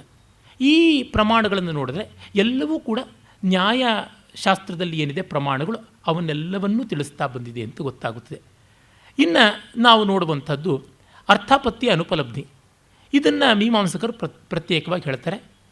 ಕೆಲವು ವೇದಾಂತಿಗಳು ಒಪ್ಕೋತಾರೆ. ಉದಾಹರಣೆಗೆ ಶಾಂಕರಾದ್ವೈತಿಗಳಲ್ಲಿ ಧರ್ಮರಾಜಾಧ್ವರಿಂದ ಇತ್ಯಾದಿಗಳು ಯಾವ ವೇದಾಂತ ಪರಿಭಾಷಾದಿ ಗ್ರಂಥಗಳು ಬರೆದಿದ್ದಾರೆ ಅಲ್ಲಿ ಕಾಣಿಸುವಂಥದ್ದು. ಅನುಪಲಬ್ಧಿ ಅನ್ನುವುದನ್ನು ಒಂದು ಪ್ರಮಾಣ. ನಾವು ಮೊದಲನೇ ದಿವಸವೇ ನೋಡಿದ್ವಿ, ಅಂದರೆ ಎರಡನೇ ದಿವಸ ನ್ಯಾಯವನ್ನು ಹೇಳುವಾಗ ಪ್ರತ್ಯಕ್ಷ ಇಂದ್ರಿಯ ಗೋಚರವಾದದ್ದು, ಅನುಮಾನ ಇನ್ಫರೆನ್ಸ್ ಲಾಜಿಕಲ್ ಆದಂಥದ್ದು, ಊಹೆಯಿಂದ ಮಾಡುವಂಥದ್ದು, ಆಪ್ತವಾಕ್ಯ ಪಾರಂಪರಿಕ ಜ್ಞಾನ ಮತ್ತು ಅನೇಕರ ಪ್ರತ್ಯಕ್ಷಾನುಭವ ಅನುಮಾನಾನುಭವಗಳ ಡಾಕ್ಯುಮೆಂಟ್, ಅಂದರೆ all knowledge brought from time immemorial ಅನ್ನುವಂಥದ್ದು ಆ ರೀತಿಯಾಗಿ ತೊಗೋಬೋದು. ಉಪಮಾನ, ಹೋಲಿಕೆ. ನಾನು ಅದನ್ನು ಹೇಳಿದ್ದೆ, ಕಾಡೆಮ್ಮೆಯನ್ನು ನೋಡಿದವನಿಗೆ ಊರೆಮ್ಮೆಯನ್ನು ತೋರಿಸಿ ಇದ್ರ ಥರನೇ ಇರುತ್ತೆ, ಒಂದು ಸ್ವಲ್ಪ ದೊಡ್ಡದಾಗಿರುತ್ತೆ ಅಂತ ಹೇಳ್ದಂಗೆ. ನಾಡಿಗೆರೆ ಕೃಷ್ಣರಾಯರು ಒಂದು ಕಡೆ ಬೆಣ್ಣೆಯನ್ನೇ ನೋಡದೇ ಇದ್ದ ಮುಂಬೈನಲ್ಲಿದ್ದ ಅವರ ಮೊಮ್ಮಗನಿಗೆ ಬೆಣ್ಣೆ ಹೇಗಿರುತ್ತೆ ಅಂದರೆ ಸಗಣಿ ಹೆಂಗೆ ಮೆತ್ತಗಿರುತ್ತೆ, ಸುಣ್ಣದಂಗೆ ಬೆಳ್ಳಗಿರುತ್ತೆ ಅಂದ್ರಂತೆ. ಇದನ್ನು ಉಪಮಾನ ಅಂತ ಕರಿಬೇಕಾಗುತ್ತದೆ. ಅರ್ಥಾಪತ್ತಿ ಅಂದರೆ ಎಲ್ಲಿ ಲಿಂಗ ಇಲ್ಲ, ಅಂದರೆ ಎಲ್ಲಿ ಹೇತುವು ಕಾಣಿಸ್ತಾ ಇಲ್ಲ ಅಂಥ ಜಾಗದಲ್ಲಿ ಹೇಳುವಂಥದ್ದು. ಪೀನೋಯಂ ದೇವದತ್ತ ದಿವಾ ನ ಭುಂಕ್ತೆ. ದೇವದತ್ತ ದಪ್ಪಗಿದ್ದಾನೆ, ಆದರೆ ಅವನು ಬೆಳಗ್ಗೆ ಏನೂ ತಿಂತಾ ಇಲ್ಲ, ಆದರೆ ರಾತ್ರಿ ಹೊತ್ತು ತಿಂತಾ ಇದ್ದಾನೆ ಅಂತ. ಇಲ್ಲಿ ಹೊಗೆ ಕಾಣಿಸ್ತಾ ಇದೆ, ಅದಕ್ಕೆ ಬೆಂಕಿ ಇದೆ ಅಂತ ಹೇಳುವಂತೆ ಹೊಗೆಯೂ ಕಾಣಿಸ್ತಾ ಇಲ್ಲ, ಅವನು ತಿಂದ ಸೂಚನೆ ಇಲ್ಲ. ಆದರೆ ದೇಹ ದೃಷ್ಟ ನೋಡಿದ್ರೆ ಪುಷ್ಟವಾಗಿದೆ ಅಂತ, ಅಥವಾ ಹೃಷ್ಟಪುಷ್ಟ ಸಂತೋಷವಾಗಿ ತುಂಬಿಕೊಂಡಿದೆ. ಆ ಕಾರಣದಿಂದಾಗಿ ಅವನಿಗೆ ಆ ಒಂದು ಆಹಾರ ರಾತ್ರಿ ತಗೊಳ್ಳುವಂಥ ಜಾಣ್ಮೆ ಇಟ್ಕೊಂಡಿದ್ದಾನೆ ಅಂತ. ಇದನ್ನು ತಾರ್ಕಿಕರು ಇಲ್ಲ, ಇದನ್ನು ಕೂಡ ಅನುಮಾನದಲ್ಲೇ ಸೇರಿಸ್ಬೋದು ಅಂತಾರೆ. ಅದು ಬಗೆಹರಿಯದ ಚರ್ಚೆ. ಈ ಒಂದು ಅರ್ಥಾಪತ್ತಿಯನ್ನು ಅನುಮಾನದಲ್ಲಿಯೇ ಸೇರಿಸ್ಬೋದಾ, ಸೇರಿಸೋಕ್ಕಾಗೋಲ್ವಾ ಅಂತ ತುಂಬ ಚರ್ಚೆ ಮಾಡಿದ್ದಾರೆ. ದ್ವೈತ ವೇದಾಂತದಲ್ಲಿ ಅನುಮಾನ ಪ್ರಮಾಣವಾಗಿದೆಯೇ ಹೊರತು ಅರ್ಥಾಪತ್ತಿ ಪ್ರಮಾಣವಾಗಿಲ್ಲ. ಆಮೇಲೆ ನನಗೂ ಅನಿಸುತ್ತೆ ಅರ್ಥಾಪತ್ತಿಯನ್ನು ಅನುಮಾನದ ಒಳಗೇನೆ ಒಂದು ಕಕ್ಷೆಯಾಗಿ ಸೇರಿಸಬಹುದು ಅಂತ ಅನಿಸುತ್ತೆ. ಅನುಪಲಬ್ಧಿ ಅದು ಇಲ್ಲ ಅನ್ನೋದೇ ಒಂದು ಪ್ರಮಾಣ. ಉದಾಹರಣೆಗೆ ಎಲ್ಲಿಯೂ ಕೂಡ ವಿಜಯನಗರದ ಕಾಲದಲ್ಲಿ ಅಗದಾಗ ನಮಗೆ ಎಲ್ಲಿಯೂ ನೆಲದ ಒಳಗಡೆಗೆ ವೈರ್ಗಳು ಕಾಣಿಸಲಿಲ್ಲ, ಆದ್ದರಿಂದ ಅಲ್ಲಿ ಗ್ರೌಂಡಿಂಗ್ ಮಾಡಿರಲಿಲ್ಲ, ಅಲ್ಲಿ ಎಲೆಕ್ಟ್ರಿಸಿಟಿ ಇರಲಿಲ್ಲ ಅಂತನ್ನುವಂಥ ಊಹೆ ಇಲ್ಲ. ಅಭಾವದಿಂದಾಗಿ ಯಾವುದೇ ಶಾಸನದಲ್ಲೂ ಕೂಡ ಯಾರ್ದೋ ಕಾಳಿದಾಸನ ಹೆಸರಿಲ್ಲ, ಅದಕ್ಕೆ ಕಾಳಿದಾಸ ಇಲ್ಲ ಅಂತ ಊಹೆ ಮಾಡೋದು, ಈ ಥರದ್ದೆಲ್ಲ. ಹೀಗೆ ಒಂದು ಅನುಪಲಬ್ಧಿಯನ್ನು ಒಂದು ಪ್ರಮಾಣ ಅಂತ. ಬಹಳ ಸುಲಭವಾಗಿ ಹೇಳಬೇಕು ಅಂದರೆ, ಪಾತ್ರೆ ಪಕ್ಕದ ಮನೆಗೆ ಕೊಟ್ಟಿದ್ದೀವ, ನಮ್ಮ ಮನೆಗೆ ಕೊಟ್ಟಿದ್ದೀವ ಅಂತ, ಮನೆ ಒಳಗೆ ಬಂದು ಎಲ್ಲಿಯೂ ಆ ಪಾತ್ರೆ ನಮ್ಮ ಮನೇಲಿಲ್ಲ, ಹಾಗಾಗಿ ಇನ್ನೆಲ್ಲೋ ಕೊಟ್ಟಿದ್ದೀವಿ ಅನ್ನುವಂಥದ್ದು. ಈ ರೀತಿಯಾಗಿ ಅಭಾವದಿಂದ ಒಂದು ಊಹೆ ಮಾಡುವಂಥದ್ದು ಒಂದು ಅಂತ. ಇವುಗಳೆಲ್ಲ ಕೈ ತೂಕ ಬಾಯಿ ಬಣ್ಣ. ತುಂಬ ಕೆರೆದರೆ, ತುಂಬ ಕೆದಕಿದ್ರೆ ಅಲ್ಲಿಗೆ ವೀಕ್ನೆಸ್ ಬರುತ್ತೆ. ಹಾಗಾಗಿ ಇವುಗಳನ್ನೆಲ್ಲ ಒಂದು ವಿವೇಕದೊಳಗೆ, ಒಂದು ಹದ್ದುಬಸ್ತಿನೊಳಗೆ ಇಟ್ಕೊಳ್ಬೇಕು. ಈ ಥರದ್ದನ್ನು ಯಾವ ವಿಜ್ಞಾನಶಾಸ್ತ್ರವೂ ಇಟ್ಕೊಂಡೇ ಇರುತ್ತೆ. ಸಾಮಾನ್ಯ ಕಾಮನ್ ಸೆನ್ಸಿಗೆ ಬರುವಂಥದ್ದೇ ಇವೆಲ್ಲ ಕೂಡ. ನಾವಿವೆಲ್ಲ ನೋಡಿಕೊಂಡೇ ಮಾಡ್ತೀವಿ. ಪೈಥಾಗರಸ್ ಥಿಯರಮ್ನ ಡಾಂಕೀಸ್ ಥಿಯರಮ್ ಅಂತ ಕರೀತಾರೆ. ಕತ್ತೆ ಕೂಡ ಹೈಪಾಟಿನ್ಯೂಸ್ ಕಡೆಯಿಂದ ಹೋಗುತ್ತೆ. ಒಂದು ದೂರದಲ್ಲಿ ಹುಲ್ಲು ಇದ್ದರೆ ಅದು ಶಾರ್ಟೆಸ್ಟ್ ಡಿಸ್ಟೆನ್ಸ್ ಅಂತ ಏನಿದೆ ಅದರ ಮೂಲಕವೇ ಹೋಗುತ್ತೆ ಹೊರತು ಹಿಂಗೆ ಸುತ್ತಿ ಬಳಸ್ಕೊಂಡು ಹೋಗೋಲ್ಲ ಅಂತ. ಹಾಗಾಗಿ ಇವೆಲ್ಲ ಲೋಕಾನುಭವಕ್ಕೆ ಬಂದಂಥದ್ದನ್ನು ಇಟ್ಕೊಂಡಿರುವಂಥದ್ದು. ಇನ್ನು ಸ್ವಲ್ಪ ಪರಿಷ್ಕಾರವನ್ನು ಮಾಡಿಕೊಂಡಿದ್ದಾರೆ ಅಷ್ಟೇ, ಇನ್ನೇನೂ ಇಲ್ಲ. ಮತ್ತು ಮೀಮಾಂಸ ಅತಿ ಹೆಚ್ಚಾಗಿ ಗೌರವಿಸುವಂಥದ್ದು ಶಬ್ದ ಪ್ರಮಾಣ, ಅದು ವೇದ ಪ್ರಮಾಣವನ್ನು. ಅದರೊಳಗೂ ಉಪನಿಷತ್ತುಗಳನ್ನು ಅದು ದೊಡ್ಡ ಪ್ರಮಾಣವಾಗಿ ನಚ್ಚೋದಿಲ್ಲ. ಉಪನಿಷತ್ತುಗಳನ್ನೆಲ್ಲ ಅರ್ಥವಾದ, ಅಂದರೆ ಕಾಕ್ ಆ್ಯಂಡ್ ಬುಲ್ ಸ್ಟೋರಿ ಅಂತ ನಾವು ಸಾಮಾನ್ಯ ಹೇಳ್ತೀವಲ್ಲ, ಕಾಗಮ್ಮ ಗುಬ್ಬಮ್ಮ ಕಥೆ ಅನ್ನುವಂತೆ ಅದು ಗಮನಿಸುತ್ತದೆ. ಅದು ಹೇಳುವಂಥದ್ದು ವೇದ, ಅದರೊಳಗೂ ಯಜ್ಞಯಾಗಾದಿಗಳನ್ನು ಕುರಿತು ಹೇಳುವಂಥ ಭಾಗವನ್ನೇ ತುಂಬ ದೊಡ್ಡದು. ಅಂದರೆ ಚೋದನಾ ಲಕ್ಷಣೋ ಧರ್ಮ ಅಂತಲೇ ಅದು ಆರಂಭ ಮಾಡುತ್ತದೆ ಸೂತ್ರವನ್ನು. ಅಥಾತೋ ಧರ್ಮ ಜಿಜ್ಞಾಸ ಚೋದನಾ ಲಕ್ಷಣ ಧರ್ಮ ಅನ್ನುವಂಥದ್ದು ಧರ್ಮ ಜಿಜ್ಞಾಸೆ ಅಂತಲೇ ಆರಂಭ ಮಾಡುತ್ತದೆ. ಧರ್ಮದ ಲಕ್ಷಣ ಏನು? ಚೋದನೆ, ನಮ್ಮನ್ನು ಯಾವುದಕ್ಕಾದ್ರೂ ತೊಡಗಿಸಬೇಕು ಅಂತ. ಅಂದರೆ ಮೀಮಾಂಸಾ ಶಾಸ್ತ್ರದ ಮುಖ್ಯ ಲಕ್ಷಣ ಪ್ರವೃತ್ತಿ. One has to have involvement and activity ಅಂತ. ಅದು ಯಾವುದು? ಈ ವೇದೋಕ್ತವಾದ ಕರ್ಮಗಳನ್ನೇ ಅದು ಕರ್ಮ ಅನ್ನುತ್ತದೆ. ಈ ಸಂದರ್ಭದಲ್ಲಿ ನೋಡಬೇಕು, ಶಂಕರಾಚಾರ್ಯರಂಥವರು ಕೂಡ ಕರ್ಮ ಅಂದರೆ ಈ ವೇದೋಕ್ತವಾದ ಯಜ್ಞಯಾಗಗಳನ್ನಷ್ಟೇ ಕರ್ಮ ಅಂದಿದ್ದಾರೆ, ಮಿಕ್ಕಿದ್ದನ್ನು ಅಲ್ಲ. ಆದರೆ ಭಗವದ್ಗೀತೆಯಲ್ಲಿ ಕೃಷ್ಣ ಸ್ಪಷ್ಟವಾಗಿ ಕರ್ಮ ಅನ್ನೋದಕ್ಕೆ ವೇದೋಕ್ತವಾದ ಯಜ್ಞಯಾಗಗಳಿಗಿಂತ ಅತೀತವಾದ ನಾವು ಮಾಡುವ ಎಲ್ಲವನ್ನೂ ಒಳಗೊಳ್ಳುವಂತೆ ಹೇಳಿದ್ದಾನೆ. ಇಟ್ಸ್ ಎ ಕ್ವಾಂಟಮ್ ಲೀಪ್ ಅಂತ ನನಗನ್ಸುತ್ತೆ. ದುರ್ದೈವದಿಂದ ಶಂಕರರು, ಮಧ್ವರು, ರಾಮಾನುಜರು ಸೇರಿದಂತೆ ಎಲ್ಲರೂ ಕೂಡ ಕರ್ಮ ಅಂದರೆ ಮೀಮಾಂಸಾ ಕರ್ಮ ಅಂತಲೇ ಇಟ್ಕೊಂಡಿದ್ದಾರೆ. ಹಾಗಿಟ್ಕೊಂಡಿದ್ದರಿಂದ ಕೆಲವರು ಆಕ್ಷೇಪ ಮಾಡ್ತಾರೆ. ಉದಾಹರಣೆಗೆ ತಿಲಕರಂಥವರೇ ಆಕ್ಷೇಪ ಮಾಡ್ತಾರೆ, ಕರ್ಮದ ಕಡೆಗೆ ಗಮನ ಹೋಯಿತು, ನಮ್ಮವರು ಕ್ರಿಯಾಶೀಲರಾಗಲಿಲ್ಲ, ಉದ್ಯಮಶೀಲರಾಗಲಿಲ್ಲ, ನಮ್ಮ ದೇಶ ತುಂಬ ಅವನತಿಗೆ ಬರೋದಕ್ಕೆ ಕಾರಣವಾಯಿತು ಅಂತ ಗೀತಾ ರಹಸ್ಯದಲ್ಲಿ ಅವರು ಕರ್ಮ ಪ್ರತಿಪಾದನೆಯನ್ನು ಈ ಮಾರ್ಗದಲ್ಲಿ ಮಾಡ್ತಾರೆ. ನಿಜ, ಯಾವ ದೃಷ್ಟಿಯಿಂದ ಆದರೂ ಕರ್ಮ ಅಬ್ಸಲ್ಯೂಟ್ ಆಗೋಕ್ಕೆ ಸಾಧ್ಯ ಇಲ್ಲ. ಆದರೆ ವೇದ ಹೇಳುವಂಥ ಯಜ್ಞಾದಿ ಕರ್ಮಗಳಷ್ಟೇ ಕರ್ಮ ಅನ್ನುವಂಥ ಒಂದು ಸೀಮಿತವಾದ ದೃಷ್ಟಿ ಇದೆಯಲ್ಲ, ಅದು ತುಂಬ ತಪ್ಪು. ಅದು ಭಗವದ್ಗೀತೆಯಲ್ಲಿ ಅಷ್ಟು ಚೆನ್ನಾಗಿ ಕಂಡ ಮೇಲೂ ಕೂಡ ಭಗವದ್ಗೀತೆಯ ಭಾಷ್ಯಗಳನ್ನು ಬರೆದ ಎಲ್ಲ ಆಚಾರ್ಯರು ಕರ್ಮಕ್ಕೆ ಇಷ್ಟೇ ಸೀಮಿತವಾದ ಅರ್ಥ ಮಾಡಿಕೊಂಡು ಅದನ್ನು ಅಂಗೀಕರಿಸೋದೋ ನಿರಾಕರಿಸೋದೋ ಮಾಡ್ಕೊಂಡು ಬಂದಿದ್ದಾರಲ್ಲ, ಅದು ಆ ಮಟ್ಟಕ್ಕೆ ಜ್ಞಾನದ ಹಿನ್ನಡೆ ಅಂತಲೇ ನನಗನ್ನಿಸುತ್ತದೆ. ಆದರೆ ಕರ್ಮ ಅಬ್ಸಲ್ಯೂಟ್ ಅನ್ನುವಂಥದ್ದನ್ನು ಶಂಕರಾದಿಗಳು ವಿರೋಧಿಸಿರುವಂಥದ್ದು ಬಹಳ ಸರಿಯಾಗಿದೆ. ಅಂದರೆ ಕರ್ಮ ಕೊನೆವರೆಗೂ ಮಾಡ್ತಲೇ ಇರಬೇಕು ಅಂತನ್ನುವುದು ಕರ್ಮಯೋಗವಾಗಿ ಅಲ್ಲ, ಕರ್ಮ ಫಲಾಭಿಸಂಧಿಯಿಂದ ಮಾಡುವಂಥದ್ದಾದಾಗ ಅದು ತುಂಬ ದೊಡ್ಡ ತೊಡಕು. ಇದನ್ನು ಕೂಡ ಗಮನಿಸಬೇಕು. ಆ ಸೂಕ್ಷ್ಮತೆಗಳಿಗೆ ನಾನು ಹೋಗ್ತಾ ಇಲ್ಲ. ಆದರೆ ಮೀಮಾಂಸಕರು ಹೇಳುವುದು ಕರ್ಮವನ್ನು. ಆದರೆ ಒಂದು ಗಮನಿಸಬೇಕು, ಮೀಮಾಂಸಕರು ಸಕಾಮ ಕರ್ಮವನ್ನಷ್ಟೇ ಅಲ್ಲದೆ ನಿಷ್ಕಾಮ ಕರ್ಮವನ್ನು ಹೇಳ್ತಾರೆ. ನೀವು ಫಲಕ್ಕಾಗಿ ಮಾಡಬೇಡಿ, ಕರ್ಮ ಮಾಡಬೇಕಷ್ಟೇ ಅನ್ನುವ ದೃಷ್ಟಿಯಿಂದ ಮಾಡಿ ಅಂತ. ಅದರಿಂದಲೇ ಎಲ್ಲ ವೈದಿಕ ಕರ್ಮಗಳಿಗೂ ಸ್ವರ್ಗಾದಿ ಫಲಗಳಿದ್ದರೂ ಕೂಡ ಅದನ್ನು ಬಯಸದೇ ಮಾಡಿಕೊಂಡು ಹೋಗ್ತಾ ಇರಬೇಕಷ್ಟೆ. ನಮ್ಮ ಪಾಡಿಗೆ ನಾವು ದುಡ್ಕೊಂಡು ಹೋಗ್ತಾ ಇರಬೇಕು ಈ ಯಜ್ಞಯಾಗಾದಿಗಳನ್ನು ಅಂತ. ಅವರು ಏನಾದರೂ ಅದನ್ನು ಮಿಕ್ಕ ಜೀವನದ ಎಲ್ಲ ಮುಖಗಳಿಗೆ ಅನ್ವಯಿಸಿದ್ದಿದ್ರೆ ತುಂಬ ಚೆನ್ನಾಗಿರ್ತಿತ್ತು. ನೋಡುವಂತೆ ಅವರು ಅನ್ವಯಿಸುವ ಯಾವುದೇ ಮಾತುಗಳನ್ನು ಹೇಳಿಲ್ಲ. ನಾವು ವಿಸ್ತರಣೆ ಮಾಡಿಕೊಳ್ಳೋಕೆ ಹೋಗೋಕ್ಕೆ ಬದಲಾಗಿ ಭಗವದ್ಗೀತೆಯನ್ನು ಆಶ್ರಯಿಸಬಹುದಾದರೆ ಭಗವದ್ಗೀತೆಯಲ್ಲಿ ಕೃಷ್ಣ ಅದ್ಭುತವಾಗಿ ಕರ್ಮಯೋಗ ತತ್ವವನ್ನು ಹೇಳಿಬಿಟ್ಟಿದ್ದಾನೆ. ಹಾಗಾಗಿ ನಮಗೆ ವೇದಾಂತದ ಆ ಕರೆಕ್ಷನ್ ಇದೆಯಲ್ಲ, ಅದು ಎಲ್ಲ ದರ್ಶನಗಳಿಗೂ ಕೂಡ ಬೇಕಾಗುವಂಥದ್ದು ಅನ್ನೋದನ್ನು ನಾವು ನೋಡ್ತೀವಿ. ಮತ್ತು ಅವರು ವೇದವನ್ನು ನಿತ್ಯ, ಶಾಶ್ವತ ಸತ್ಯ, ಅಪೌರುಷೇಯ ಅಂತಾರೆ. ಅದನ್ನು ಇವರು ಕೂಡ ವೇದಾಂತಿಗಳು ನಚ್ತಾರೆ. ಆದರೆ ವೈಶೇಷಿಕರು, ನ್ಯಾಯ ಮತ್ತು ಆ ದರ್ಶನದವರೆಲ್ಲರೂ ಕೂಡ ಈಶ್ವರ ನಿರ್ಮಾಣ, ಈಶ್ವರನೂ ಒಬ್ಬ ಪುರುಷ. ಹಾಗಾಗಿ ನ್ಯಾಯ ವೈಶೇಷಿಕರ ಪ್ರಕಾರ ವೇದ ಪೌರುಷೇಯ, ಆದರೆ ಅವನು ಅತಿಮಾನುಷನಾದ ಪೌರುಷೇಯ ವ್ಯಕ್ತಿ. ಇಲ್ಲಿ ಹಾಗಲ್ಲ, ಇದು ಅಪೌರುಷೇಯವಾದದ್ದು. ಸೊ ಈ ಜಗತ್ತಿನಲ್ಲಿ ಕಲ್ಲು ಮಣ್ಣು ಆಕಾಶ ಭೂಮಿ ಹೇಗಿದೆಯೋ ಹಾಗೆ ವೇದ ಕೂಡ ಬಂದದ್ದು ಅಂತ. ಇದನ್ನು ಭಾಷೆಗೆ ಹೇಳಬಹುದೇನೋ, ಈ ಹೊತ್ತು ವೇದ ಅಂತಿರುವ ರಾಶಿಗೆ ಹೇಳೋಕ್ಕಾಗೋಲ್ಲ. ವೇದ ಅನ್ನುವುದು ಒಂದು ಕಾಲದಲ್ಲಿ ರಚಿತವಾದದ್ದೇ. ವೇದದಲ್ಲಿರುವ ಸತ್ಯ ಶಾಶ್ವತವಾದರೂ ಇವತ್ತು ಋಗ್ಯಜುಸ್ಸಾಮ ಥರ್ವ ಅಂತ ಇರುವುದೆಲ್ಲನೂ ಇಟ್ ಈಸ್ ಡೇಟೆಡ್. ಅದಕ್ಕೊಂದು ಕಾಲ ಇದೆ, ಅದಕ್ಕೊಂದು ರಚನೆಕಾರರಿದ್ದಾರೆ ಅನ್ನೋದು ಸ್ಪಷ್ಟವಾಗಿ ಒಪ್ಕೊಳ್ಬೇಕು. ವ್ಯಾಕರಣವೇ ಅದಕ್ಕೆ ದೊಡ್ಡ ಸಾಕ್ಷಿಯಾಗಿದೆ.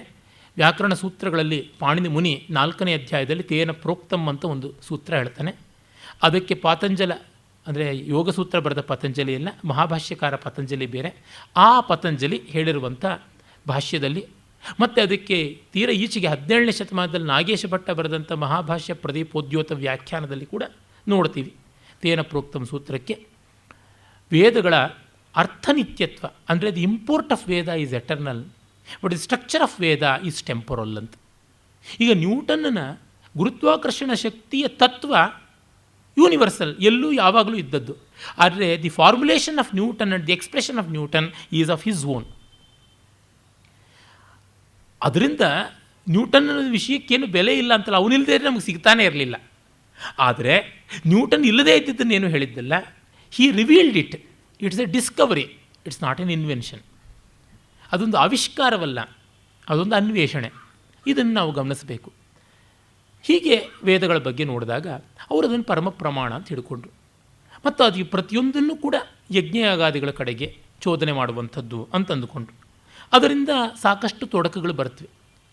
ನೀವೀಗ ಒಂದು ಹೋಲಿ ಬುಕ್, ಸೇಕ್ರೆಡ್ ಬುಕ್ ಅಂತ ಇಟ್ಕೊಂಡ್ಬಿಟ್ಟು ಅದರಲ್ಲಿರೋದೆಲ್ಲ ಪರಮ ಪ್ರಮಾಣ ಅಂತ ಮಾಡಿಕೊಂಡು ಬಿಟ್ಟರೆ, ವೇದ ದೊಡ್ಡದಾದರೆ ಕುರಾನ್ ಯಾಕಲ್ಲ, ಕುರಾನ್ ದೊಡ್ಡದಾದರೆ ಬೈಬಲ್ ಯಾಕಲ್ಲ, ಇವೆಲ್ಲ ದೊಡ್ಡದಾದರೆ ತ್ರಿಪಿಟಕಗಳು ಯಾಕಲ್ಲ, ಇವೆಲ್ಲರೂ ನಾನು ಇನ್ನೇನೋ ವೇದ ಥರ ಭೇದ ಅಂತ ಏನೋ ಬರಿತೀನಿ, ಅಥವಾ ವಾದ ಅಂತ ಬರಿತೀನಿ, ಮೋದ ಅಂತ ಬರಿತೀನಿ, ಅದು ಯಾತಕ್ಕಲ್ಲ.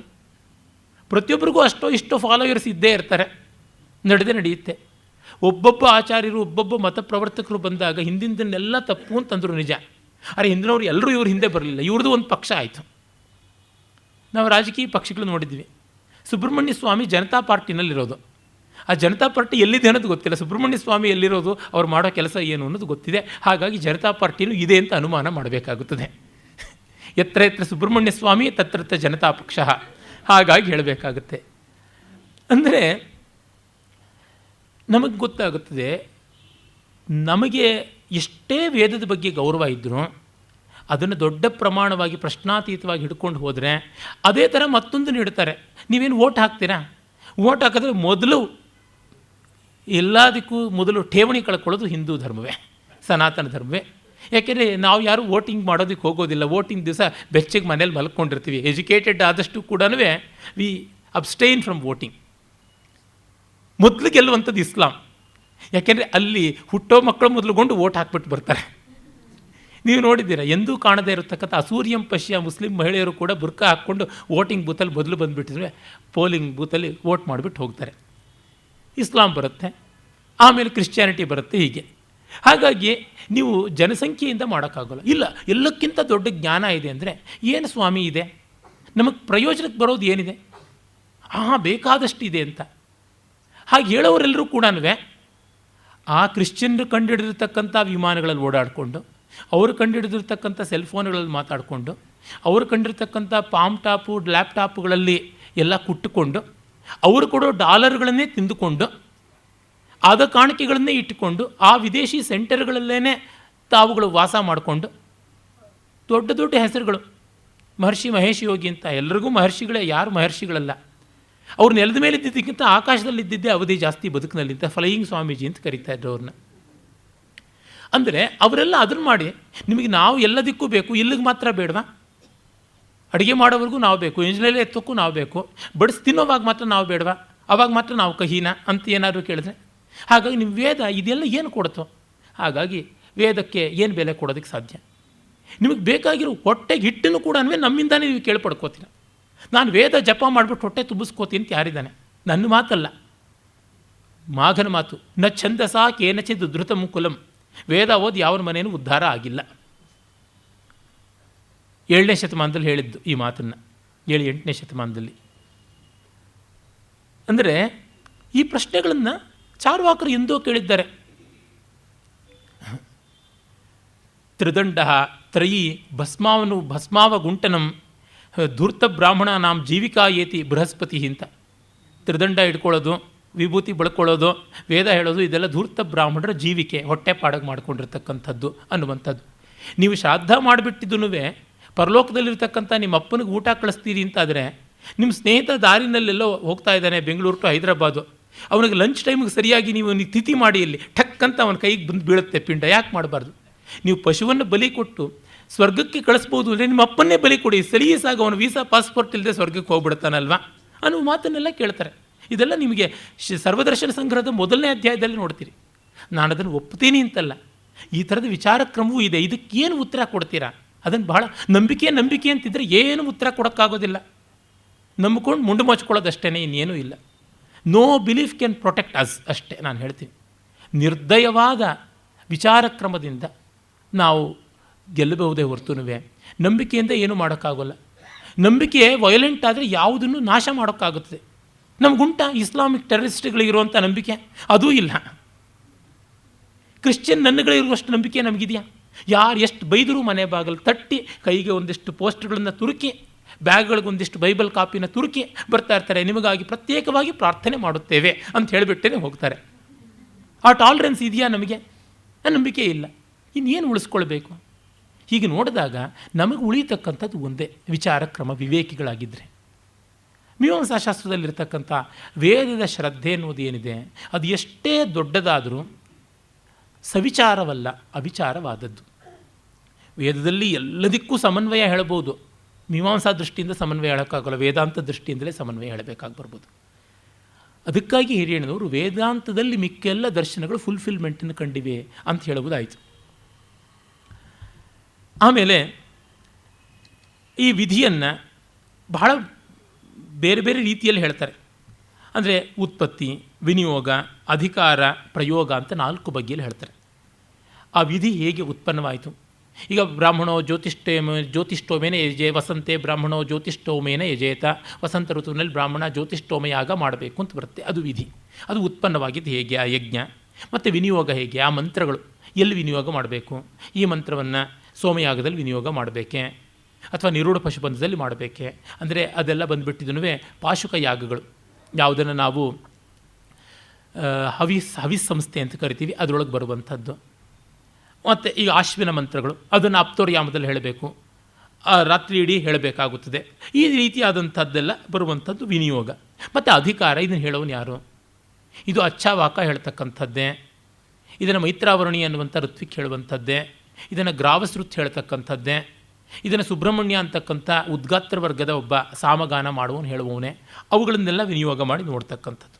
ಮತ್ತು ಪ್ರಯೋಗ, ಅದನ್ನು ಎಲ್ಲಿ ಮಾಡಬೇಕು ಪ್ರಯೋಗವನ್ನು, ಅದನ್ನು ಯಾವ ಧಿಷ್ಣ್ಯ ಅಂದರೆ ಅಗ್ನಿವೇದಿಕೆಯಲ್ಲಿ ಹಾಕಬೇಕು, ಇನ್ನು ಎಲ್ಲಿ ಮಾಡಬೇಕು, ಈ ರೀತಿಯಾದ ಯಜ್ಞ ಸಂಬಂಧಿಯಾದ ತಾಂತ್ರಿಕ ವಿವರಗಳನ್ನು ಬೇಕಾದಂತೆ ಹೇಳುವಂಥದ್ದಾಗಿದೆ.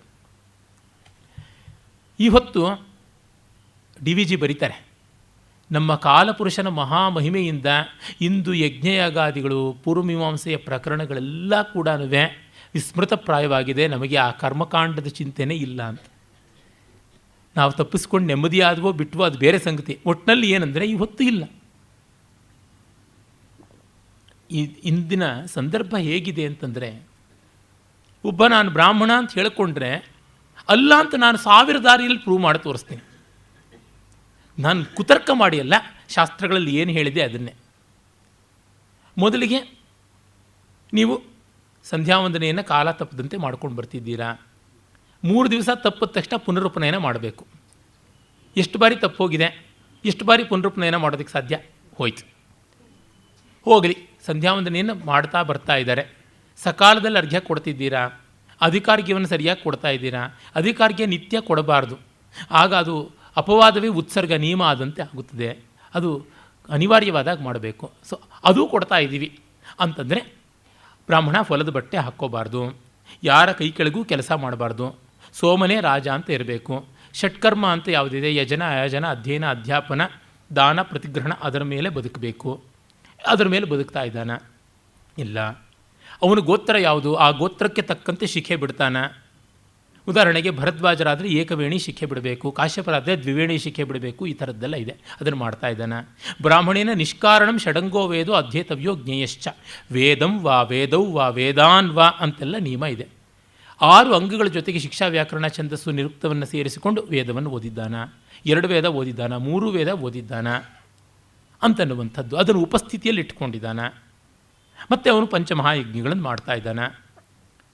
ಮತ್ತು ದರ್ಶಪೂರ್ಣ ಮಾಸಾದಿ ಇಷ್ಟಿಗಳನ್ನು ಮಾಡ್ತಾ ಇದ್ದಾನೆ. ತಲೆ ಕೂದಲು ಬೆಳ್ಳಗಾಗೋಕ್ಕೆ ಮುಂಚೆ ಅಗ್ನಿಗಳನ್ನು ಆಧಾನ ಮಾಡಿಕೊಂಡು 3 ಅಗ್ನಿಗಳಲ್ಲಿ 21 ಬಗೆಯ ಯಜ್ಞಗಳನ್ನು ಮಾಡಬೇಕು, ಮಾಡ್ತಾ ಇದ್ದಾನ. ಇದನ್ನು ಮಾಡುವಂಥವರು 3 ತಲೆಮಾರಿನೊಳಗೆ ಒಬ್ಬರು ಬರಲಿಲ್ಲ ಅಂದರೆ ದೌರ್ಬ್ರಾಹ್ಮಣ್ಯ ಬಂತು ಅಂತ. 7 ತಲೆಮಾರಿನೊಳಗೆ ಒಬ್ಬರು ಸೋಮಯಾಗ ಮಾಡಲಿಲ್ಲ ಅಂದರೆ ಅವ್ರ ಬ್ರಾಹ್ಮಣ್ಯಕ್ಕೆ ದುರ್ಗತಿನೇ ಬಂತು. ಅಲ್ಲಿ ಅವರಿಗೆ ಬ್ರಾಹ್ಮಣ್ಯದ ಉಪಚಾರ ಅಷ್ಟೇನಿರೋದು, ಬ್ರಾಹ್ಮಣ ಇಲ್ಲ ಅಂತ. ಈ ಚೌಕಟ್ಟಿನಲ್ಲಿ ನೋಡಿ, ನಾನು ಅಷ್ಟು ಹೇಳಿರ್ತಕ್ಕ ಆಶ್ವಲಾಯನ ಸೂತ್ರ, ಅಪಸ್ತಮ ಸೂತ್ರ ಅಂತ ಹೇಳ್ತಾ ಇದ್ದಾರಲ್ಲ, ಆ ಸೂತ್ರಗಳ ಆಧಾರದ ಮೇಲೆ ಹೇಳ್ತಾ ಇದ್ದೀನಿ. ಯಾರಾದರೂ ಇದ್ದಾರಾ ಈಗ ಬ್ರಾಹ್ಮಣರು ಅಂತ ಅನಿಸ್ಕೊಳ್ಳೋರು? ಇಲ್ಲ.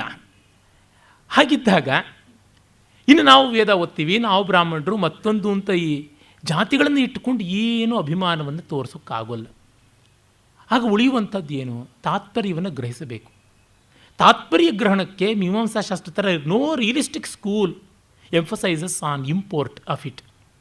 ಯಾಕೆಂದರೆ realism is always definitive, is always prescriptive. Indoctrination ಅನ್ನುವಂಥದ್ದು ಆಗ್ತಾನೆ ಬರುತ್ತೆ. ಕೆನಾನಿಕಲ್ಲಾಗಿ ಹೋಗೋದು, ಇದು ಹೀಗೇ ಮಾಡು ಹಾಗೇ ಮಾಡು ಅನ್ನುವಂಥದ್ದು ಇದೆಯಲ್ಲ, ಅದು ರಿಯಲಿಸ್ಟಿಕ್ ಸ್ಕೂಲ್ಸ್ ಆಫ್ ಫಿಲಾಸಫಿಯ ಲಕ್ಷಣವೇ ಆಗಿದೆ. ಐಡಿಯಲಿಸ್ಟಿಕ್ ಫಿಲಾಸಫಿ ಆ ರೀತಿಯಾದದ್ದಲ್ಲ. ಹೀಗೆ ನೋಡಿದಾಗ ವೇದ ಪ್ರಾಮಾಣ್ಯವನ್ನು ಏನನ್ನಬೇಕು? ನಿಜ, ತುಂಬ ದೊಡ್ಡದು ವೇದ, ಬಹಳಷ್ಟು ಬೇಕಾದಷ್ಟು ಇದೆ. ಆದರೆ ಮೀಮಾಂಸಾಶಾಸ್ತ್ರಜ್ಞರು ಹೇಳುವ ಪ್ರಕಾರ ನೋಡಿದ್ರೆ ಯಾರಾದರೂ ಒಬ್ಬರು ಬದುಕಿರೋದಕ್ಕೆ ಸಾಧ್ಯವಾ? ಅದನ್ನು ನೋಡಬೇಕು. ಹೀಗಾಗಿ ವೇದ ಪ್ರಾಮಾಣ್ಯವನ್ನೆಲ್ಲ ಈ ನೆಲೆಯಿಂದ ಕಾಣಬೇಕು. ಅದಕ್ಕೆ ವೇದವನ್ನೂ ಕೂಡ ಅರ್ಥವಾದ ಅಂತ ಶಂಕರರು ಹೇಳ್ತಾರೆ. ಬ್ರಹ್ಮ ಪ್ರತಿಪಾದಕವಾದ ವಾಕ್ಯಗಳನ್ನು ಬಿಟ್ಟರೆ, ಅಂದರೆ ಪರಮಾನುಭವ ಅಂತೇನಿದೆ, ಎಲ್ಲರಿಗೂ ಆಗುವ ಅನುಭವ, ಜಾತಿ, ಮತ, ದೇಶ, ಕಾಲ, ವಯಸ್ಸು, ಲಿಂಗ, ಕುಲ, ಶೀಲ, ವಿದ್ಯೆ ಯಾವ ರೀತಿಯೂ ಇಲ್ಲದೆ, ವ್ಯಸನ ಇತ್ಯಾದಿ ಯಾವುದೂ ಇಲ್ಲದೆ, ಕುಡುಕ ಆಗಿರ್ಬೋದು, ಅವನು ಯುರೋಪಿಯನ್ ಆಗಿರ್ಬೋದು, ದಲಿತ ಆಗಿರ್ಬೋದು, ಯಾರೇ ಆಗಿರ್ಬೋದು, ಏನೇ ಆಗಿರ್ಬೋದು, ಎಲ್ಲರಿಗೂ ಆಗುವ ಅನುಭವಗಳನ್ನು ಹಿಡ್ಕೊಂಡು ಹೋದಂಥ ಆ ಬ್ರಹ್ಮ ಪ್ರತಿಪಾದಕವಾದ ವಾಕ್ಯಗಳು ಯಾವುದಿದೆ, ಸತ್ಯಂ ಜ್ಞಾನಂ ಅನಂತಂ ಬ್ರಹ್ಮ ಅನ್ನುವಂಥದ್ದು, ತತ್ವಮಸಿ ಎನ್ನುವಂಥದ್ದು, ಅಹಂ ಬ್ರಹ್ಮಾಸ್ಮಿ ಎನ್ನುವಂಥದ್ದು, ಈ ಥರದ್ದು ಬ್ರಹ್ಮ ಪ್ರತಿಪಾದಕವಾದ ಸ್ವರೂಪ ಲಕ್ಷಣ ವಾಕ್ಯಗಳು ಅಂತಿವೆ. ಅಷ್ಟನ್ನು ಬಿಟ್ಟರೆ ಮಿಕ್ಕ ಎಲ್ಲ ವೇದವೂ ಅರ್ಥವಾದ ಅಂದರೆ ಕಾಕ್ ಆ್ಯಂಡ್ ಬುಲ್ ಸ್ಟೋರಿ ಅಂತೀವಲ್ಲ, ಆ ಅರ್ಥಕ್ಕೆ ಬರ್ತದೆ. ಅಂದರೆ ಏನಂತ ಅದು ಹೇಳಬೇಕು, ತಾತ್ಪರ್ಯದಿಂದ ತಗೋಬೇಕೇ ಹೊರತುನುವೆ ಅಕ್ಷರಾರ್ಥದಲ್ಲಿ ಅಲ್ಲ ಅಂತ. ಅದನ್ನು ಮೀಮಾಂಸಾಶಾಸ್ತ್ರವೂ ಹೇಳಿಕೊಂಡಿದೆ ಪಾಪ. ಇದು ಜೈಮಿನಿ ಮಹರ್ಷಿಗಳ ಸೂತ್ರದಲ್ಲಿಯೇ ಬರುತ್ತೆ. ಜೈಮಿನಿಗಳೇ ಮೀಮಾಂಸಾ ಸೂತ್ರಕಾರರು. ಗೋವುಗಳು ಯಜ್ಞ ಮಾಡಿದವು ಅಂತ ಬರ್ತದೆ ವೇದದಲ್ಲಿ. ಇದನ್ನು ಹೇಗೆ ಅರ್ಥ ಮಾಡ್ಕೊಳ್ಬೇಕು? ಗೋವುಗಳು ಯಜ್ಞ ಮಾಡಿದವು ಅಂತಲ್ಲ ಅರ್ಥ, ದನಗಳೇ ಯಜ್ಞ ಮಾಡಿದವು ಅಂದರೆ ಮನುಷ್ಯರು ಮಾಡಲೇಬೇಕಲ್ವಾ ಅನ್ನುವಂಥದ್ದು ತಾತ್ಪರ್ಯ ಅಂತ. ಹೀಗಾಗಿ ಹಿಂಬಾಗಲಿಂದ ವೇದಾಂತವನ್ನು ಇಟ್ಟುಕೊಂಡೇ ಅನುಸರಣೆ ಮಾಡಬೇಕಾಗುತ್ತೆ. ಅಂದರೆ ಏನು, ಆ ಸಂವೇದನೆಯನ್ನು ಇಟ್ಟುಕೊಳ್ಳದೆ ಬೇರೆ ದಾರಿ ಇಲ್ಲ ಅಂತನ್ನುವುದು ಗೊತ್ತಾಗುತ್ತದೆ. ಮತ್ತು ಮೀಮಾಂಸಾ ಶಾಸ್ತ್ರದಲ್ಲಿ ಬರುವ ಒಂದು ಮುಖ್ಯವಾದ ಲಕ್ಷಣ ಯಾವುದು ಅಂತಂದರೆ ಅದು ಮೋಕ್ಷ ಹೇಳುವಂಥದ್ದು. ಮೋಕ್ಷ ಅಂದರೆ ನಿರಂತರವಾಗಿ ಕರ್ಮವನ್ನು ಮಾಡಿಕೊಂಡೇ ಇರುವಂಥದ್ದು ಮೋಕ್ಷ, ಇನ್ನೇನೂ ಅಲ್ಲ. ವೇದ ಹೇಳಿದಂಥ ಕರ್ಮಗಳು ಮಾಡಿಕೊಂಡು ಹಾಗೇ ಇರುವಂಥದ್ದು, ಅಷ್ಟು ಬಿಟ್ಟು ಇನ್ನೇನೂ ಇಲ್ಲ. ಅಂದರೆ ಏನಾಯಿತು, ನ್ಯಾಯ ವೈಶೇಷಿಕರು ಹೇಳಿದ್ದಾರಲ್ಲ ಜಡತ್ವದ ಮೋಕ್ಷ, ಅದು ಬಿಟ್ಟರೆ ಬೇರೆ ಯಾವುದೂ ಅಲ್ಲ ಮೋಕ್ಷ. ಆದರೆ ಒಂದು ಕಾಲದಲ್ಲಿ ಈ ದರ್ಶನ ಬೇಕಾದಂಗೆ ಆಳಿದೆ. It has ruled supreme, ruled supreme. ಯಾವ ತರಹ? ಶ್ರದ್ಧಾಳುಗಳಿದ್ದರು, ವೇದ ಶ್ರದ್ಧಾಳುಗಳಿದ್ದರು. ಈಗ ಇಸ್ಲಾಮಿನ ಅಕ್ಷರಾರ್ಥದಲ್ಲಿ ಪರಮತತ್ವ ವಿಶ್ವಾಸ ಇಟ್ಕೊಂಡು ಎಷ್ಟು ಜನ ಇಲ್ಲ? ಪುರಾಣಗಳಲ್ಲಿ ಮತ್ತೊಂದರೊಳಗೆ ಇಟ್ಕೊಂಡು ಎಷ್ಟು ಜನ ಇಲ್ಲ? ಭವ್ಯ ಬ್ರಹ್ಮಾಂಡದಲ್ಲಿ ಇಟ್ಕೊಂಡು ಎಷ್ಟು ಜನ ಇಲ್ಲ? ಇದ್ದೇ ಇರ್ತಾರೆ. Always there are believers and every believer is a threat to democracy. ಇನ್ನೇನೂ ಅಲ್ಲ. ಏಕೆಂದರೆ ಅವರೊಳಗೆ ತಕ್ಷಣ ನಾನು ನಂಬದೇ ಇರತಕ್ಕಂಥದ್ದು ಇರಬಾರದು ಅನ್ನುವುದು ಕರಾಲರಿಯಾಗಿ ಬಂದುಬಿಡುತ್ತೆ. Belief always as the anti matter democracy. ವಿಚಾರ ಸ್ವಾತಂತ್ರ್ಯದ ಲಕ್ಷಣವೇ ಅಲ್ಲ. ಇಲ್ಲ ಅಂತಂದರೆ ಏನರ್ಥ? ಹೀಗಾಗಿ ಇನ್ನು ಮೀಮಾಂಸಾಶಾಸ್ತ್ರದಲ್ಲಿ ನಮಗೆ ಹೆಕ್ಕೊಳ್ಳೋದು, ಪ್ರಯೋಜನಕ್ಕೆ ಬರೋದು ಏನೂ ಇಲ್ವಾ? ಇದೆ, ಬೇಕಾದಂತೆ ಇದೆ. ಯಾವ ರೀತಿ ಅರ್ಥ ಮಾಡಿಕೊಳ್ಳಬೇಕು ವಸ್ತುವೊಂದನ್ನು? ಅಂದರೆ ಒಂದು ವಾಕ್ಯ ಹೇಳಿದ್ರೆ ಅಲ್ಲಿ ಕರ್ತೃ ಕರ್ಮ ಕ್ರಿಯೆ ಇತ್ಯಾದಿ ಅನ್ವಯ ಹೇಗಾಗುತ್ತದೆ? ಅನ್ವಿತಾಭಿಧಾನವಾದ, ಅಭಿಹಿತಾನ್ವಯವಾದ, ಈ ಥರದ್ದು 2 ಥರ ವಾದಗಳು ಉಂಟು. ಅಂದರೆ ಅದರ ಅನ್ವಯ, ಅದನ್ನು ಯಾವುದನ್ನು ಸಿಂಟ್ಯಾಕ್ಸ್ ಅಂತ ಕರೀತಾರೆ, ಅದು ಇನ್ಬಿಲ್ಟ್ ಆಗಿದೆ ಅನ್ನುವಂಥದ್ದು ಒಂದು. ಆದರೆ ಅದು ಇನ್ಬಿಲ್ಟ್ ಆದಂಥದ್ದು ಅಲ್ಲ, ಎಕ್ಸ್ಟರ್ನಲ್ ಆಗಿರ್ತಕ್ಕಂಥದ್ದು ಅನ್ನುವಂಥದ್ದು ಮತ್ತೊಂದು. ಈ ರೀತಿಯಾಗಿ 2 ವಾದಗಳು ಉಂಟು. ಅಂದರೆ ನಾವು ಅದಕ್ಕೆ ಕಾಂಟೆಕ್ಸ್ಟನ್ನು ತಂದುಕೊಳ್ತೀವಿ ಎನ್ನುವಂಥದ್ದು ಒಂದು. ಅನ್ವಿತ ಅಭಿಧಾನ, ಅಭಿಹಿತ ಅನ್ವಯ. ಅನ್ವಿತ ನಾವು ಕಾಂಟೆಕ್ಸ್ಟ್ ತಂದುಕೊಳ್ತೀವಿ ಎನ್ನುವಂಥದ್ದೊಂದು. ಅಭಿಹಿತ ಅನ್ವಯ ಮೊದಲೇ ಅಲ್ಲಿದೆ ಅನ್ನುವಂಥದ್ದು. ಈ ರೀತಿಯಾಗಿ ಒಂದು ವಾಕ್ಯವನ್ನು ಅರ್ಥ ಮಾಡಿಕೊಳ್ಳೋದಕ್ಕೆ ಹೇಗೆ ಅಂತ ಅಲ್ಲಿ ತಾರ್ಕಿಕರು ಹೇಳ್ತಾರೆ, ಮೀಮಾಂಸಕರು ಹೇಳ್ತಾರೆ, ವೈಯಾಕರಣರು ಹೇಳ್ತಾರೆ. ಒಂದು ಸ್ವಾರಸ್ಯ ಒಂದನ್ನು ಹೇಳಿದ್ರೆ ನಿಮಗೆ ಗೊತ್ತಾಗುತ್ತೆ what we have to use ಅಂತ. ಏನದು ಅಲ್ಲಿ ಬರುವಂಥದ್ದು? ಮೊದಲಿಗೆ ನಾವು ನೋಡ್ತೀವಿ, ಒಂದು ವಾಕ್ಯದಲ್ಲಿ ಆಕಾಂಕ್ಷ, ಯೋಗ್ಯತಾ ಮತ್ತು ಆಸಕ್ತಿ ಅಥವಾ ಸನ್ನಿಧಿ ಅಂತ 3. ನಾನು ಏನು ಹೇಳಬೇಕು ಅನ್ನೋದು ಮೊದಲು ಕ್ಲಿಯರ್ ಆಗಿರಬೇಕು ಅಂತ. ಆಕಾಂಕ್ಷ, ವಾಟ್ ಈ ವಾಂಟ್ಸ್ ಟು ಸೇ ಅನ್ನೋದು ವಾಕ್ಯದಲ್ಲಿ ಗೊತ್ತಾಗಬೇಕು. ಆಮೇಲೆ ಅದನ್ನು ಹೇಳುವಾಗ ಯೋಗ್ಯತಾ, ಆ ಪದಗಳಿಗೆ ಇಂಥ ಅರ್ಥ ಅನ್ನುವುದಿರಬೇಕು. ಆಮೇಲೆ ಸನ್ನಿಧಿ, ಅವುಗಳು ಒಟ್ಟೊಟ್ಟಿಗೆ ಇರಬೇಕು. ಈಗ ನಾನು ನೀರನ್ನು ತಿಂದನು ಅಂತ ರಾಮಸ್ವಾಮಿಯವರು ಮೊನ್ನೆ ಹೇಳಿದರು. ಬಂಗಾಲಿ ಭಾಷೆಯಲ್ಲಿ ನೀರನ್ನು ಮತ್ತು ಅನ್ನವನ್ನು ಎಲ್ಲ ತಿನ್ನೋದೇನೆ ಹೊರತು ಇನ್ನೇನೂ ಇಲ್ಲ ಅಂತ. ಹಿಂದಿನಲ್ಲಿ ಆಣೆ ಪ್ರಮಾಣವನ್ನು ತಿಂತಾರೆ, ಕಸಂ ಖಾನ ಅಂತ. ಕನ್ನಡದಲ್ಲಿ ನಾವು ಪಾಪ ಫಲವನ್ನು ತಿಂತೀವಿ. ಇರಲಿ, ಸಂಸ್ಕೃತದಲ್ಲಿ ಭುಜ್ ಧಾತು ಭುನಕ್ತಿ ಭೋಕ್ಷ್ಯತೆ ಅನ್ನುವಂಥದ್ದು ನೋಡಿದಾಗ ಎಲ್ಲ ಭೋಗವೂ ಕೂಡ any enjoyment through any sense organs is ತಿನ್ನೋದು. ಆದರೆ ಸಾಮಾನ್ಯಕ್ಕೆ ನೋಡಿದ್ರೆ, ಲೋಕ ರೂಢಿಯಲ್ಲಿ ಕನ್ನಡದಲ್ಲಿ ನೋಡಿದ್ರೆ ಅಥವಾ ಇಂಗ್ಲೀಷ್ನಲ್ಲೇ ಇಟ್ಕೊಳ್ಳೋಣ, ಹಿ ಡ್ರಿಂಕ್ಸ್ ವಾಟರ್ ಅನ್ನಬೇಕೆ ಹೊರತು ಹಿ ಡ್ರಿಂಕ್ಸ್ ಬ್ರೆಡ್ ಅಂತ ಹೇಳೋ ಹಂಗಿಲ್ಲ. ಹೀಗಾಗಿ ಇಲ್ಲಿ ಯೋಗ್ಯತೆ ಇಲ್ಲ, ಡ್ರಿಂಕ್ಸ್ ಅನ್ನೋದಕ್ಕೆ ಆ ಯೋಗ್ಯತೆ ಬರುವಂಥದ್ದಲ್ಲ. ಇನ್ನು ರಾಮನು ಅಂತಂದು ನಾಳೆ ದಿವಸ ನಾನು ಕಾಡಿಗೆ ಅಂತಂದರೆ, ಆಚೆ ನಾಡದ್ದು ನಾನು ಹೋದನು ಅಂತಂದರೆ ಯಾರಿಗೂ ಗೊತ್ತಾಗೋಲ್ಲ. ನಾಳೆ ದಿವಸ ನಾನು ಕಾಡಿಗೆ ಅಂತಂದರೆ ಅದು ಕಣ್ಣಿಗೆ ಇಟ್ಕೊಳ್ಳೋ ಕಾಡಿಗೆಯಾ ಅಂತ ಕೇಳ್ತಾರೆ. ಅದನ್ನು ಚತುರ್ಥಿ ವಿಭಕ್ತಿಯ ಕಾಡಿಗೆ ಅಂತ ವನಾಯ ಅನ್ನುವ ಅರ್ಥದಲ್ಲಿದೆ ಅಂತ ಗೊತ್ತೇ ಆಗೋದಿಲ್ಲ. ಹೀಗಾಗಿ ಇದು ಆಸಕ್ತಿ ಅಥವಾ ಸನ್ನಿಧಿ ಅವು ಒಟ್ಟಿಗೆ ಇರಬೇಕು, ಒಟ್ಟೊಟ್ಟಿಗೆ ಬರಬೇಕು, ಒಂದಾದ ಮೇಲೆ ಒಂದು ಬರಬೇಕು, ಈ ಕ್ರಮದಲ್ಲಿರಬೇಕು ಅನ್ನುವಂಥದ್ದೆಲ್ಲ ಹೇಳ್ತಾರೆ. ಈ ರೀತಿಯಾದ ಆಲೋಚನೆಗಳು ಭಾಷೆಯ ಬಗೆಗಿನ, ಅಂಡರ್ಸ್ಟ್ಯಾಂಡಿಂಗ್ ಬಗೆಗಿನ, ಅರ್ಥಾವಗಮನದ ಬಗೆಗಿನ ಒಂದು ಚಿಂತನೆಗಳು ಮೀಮಾಂಸಕರದು ಮೌಲಿಕವಾದಂಥದ್ದಾಗಿವೆ. ಆದರೆ ಅಲ್ಲಿಯೂ ಒಂದಷ್ಟು ಬಿಡುತ್ತೆ, ಅಲ್ಲಿಯೂ ವ್ಯಾಕರಣದವರದೇ ಹೆಚ್ಚಿನ ಬಲ. ಮತ್ತು ಮೀಮಾಂಸಕರು ತಾತ್ಪರ್ಯ ವೃತ್ತಿ ಅಂತ ಒಂದನ್ನು ಹೇಳ್ತಾರೆ, ಆಲ್ ಇನ್ಕ್ಲೂಸಿವ್ ಮೀನಿಂಗ್ ಅಂತ ಒಂದು, ಅದು ಬಹಳ ಚೆನ್ನಾಗಿರುವಂಥದ್ದು. ಈಶೋರಿವ ದೀರ್ಘತರ ವ್ಯಾಪಾರ ಅಂತ ಹೇಳ್ತಾರೆ. ಒಂದು ಬಾಣ ಬಿಟ್ಟರೆ ಅದು ಕೊನೆವರೆಗೂ ಹೇಗೆ ಹೋಗುತ್ತೋ, ಇಲ್ಲಿ ಎಳೆದು ಬಿಟ್ಟದ್ದು ಪ್ರತಿ ಹಂತಕ್ಕೂ ಹೋಗುವಷ್ಟು ಮೊಮೆಂಟಮ್ ಇಲ್ಲಿಂದ ತೊಗೊಂಡಿದೆ. ಆ ರೀತಿಯಾಗಿ ಒಂದು ವಾಕ್ಯ ಹೇಳಿದಾಗ ಅದರ ಇಂಪಾರ್ಟೆಂಟ್ ಪೂರ್ತಿ ಗಮನಿಸ್ಕೊಳ್ಬೇಕು. ಎಲ್ಲೋ ಡೆವಿಲ್ ಕೋಟಿಂಗ್ ಸ್ಕ್ರಿಪ್ಚರ್ಸ್ ಅನ್ನೋ ಥರ ಸ್ಥೂಲವಾಗಿ ನೋಡೋದಲ್ಲ, ಸೂಕ್ಷ್ಮತಮವಾಗಿ ನೋಡಬೇಕು ಅನ್ನುವಂಥದ್ದು. ಮತ್ತು ಇನ್ನೊಂದು, ಒಂದು ಗ್ರಂಥದ ಆಶಯವನ್ನು ಹೇಗೆ ಅರ್ಥ ಮಾಡಿಕೊಳ್ಬೇಕು ಅಂತ ಷಡ್ಲಿಂಗಗಳು ಅಂತ ಕರೀತಾರೆ. ಲಿಂಗ ಅಂದರೆ ಸೂಚನೆಗಳು, 6 ಸೂಚನೆಗಳಿಂದ ಅದರ ತಾತ್ಪರ್ಯ ಹೇಳಬೇಕು. ಮೊದಲನೇದು ಉಪಕ್ರಮ ಉಪಸಂಹಾರ, ಅಂದರೆ ಒಂದು ಗ್ರಂಥವನ್ನು ಹೇಗೆ ಆರಂಭ ಮಾಡಿದ್ದಾರೆ, ಹೇಗೆ ಮುಗಿಸಿದ್ದಾರೆ ಅಂತ ನೋಡಬೇಕು. ಉಪಕ್ರಮ ಉಪಸಂಹಾರಗಳಲ್ಲಿ ಏಕಸೂತ್ರತೆ ಇದೆಯಾ ಅಂತ. ಉದಾಹರಣೆಗೆ ಭಗವದ್ಗೀತೆಯಲ್ಲಿ ಕೃಷ್ಣ ಉಪದೇಶವನ್ನು ಆರಂಭ ಮಾಡುವುದೇ ಕುತಸ್ತ್ವಾ ಕಶ್ಮಲಮಿದಂ ವಿಷಮೇ ಸಮುಪಸ್ಥಿತಂ ಅನಾರ್ಜುಷ್ಟಮಸ್ವರ್ಗ್ಯಂ ಕೀರ್ತಿಕರಮರ್ಜುನ ಕ್ಲೈಬ್ಯಂ ಅಸ್ಮಗಮ ಪಾರ್ಥಂ ಅಂತ ಹೇಳ್ತಾ, ಅಶೋಚ್ಯ ನನ್ವಶೋಚಸ್ತ್ವಂ ಪ್ರಜ್ಞಾವಾದಂಶ್ಚ ಭಾಷಸೆ ಅಂತ ಹೇಳ್ತಾನೆ. ಅಳಬಾರದವ್ರಿಗೆ ಅಳ್ತಾ ಇದೆಯಾ, ಅಳಬೇಡ ಅಂತ. ಕಟ್ಟಕಡೆಯಲ್ಲಿ ಅಹಂತ್ವಾ ಸರ್ವಪಾಪೇಭ್ಯೋ ಮೋಕ್ಷಯಿಷ್ಯಾಮಿ ಮಾಶುಚಃ, ಅಳಬೇಡ ಅಂತಾನೆ.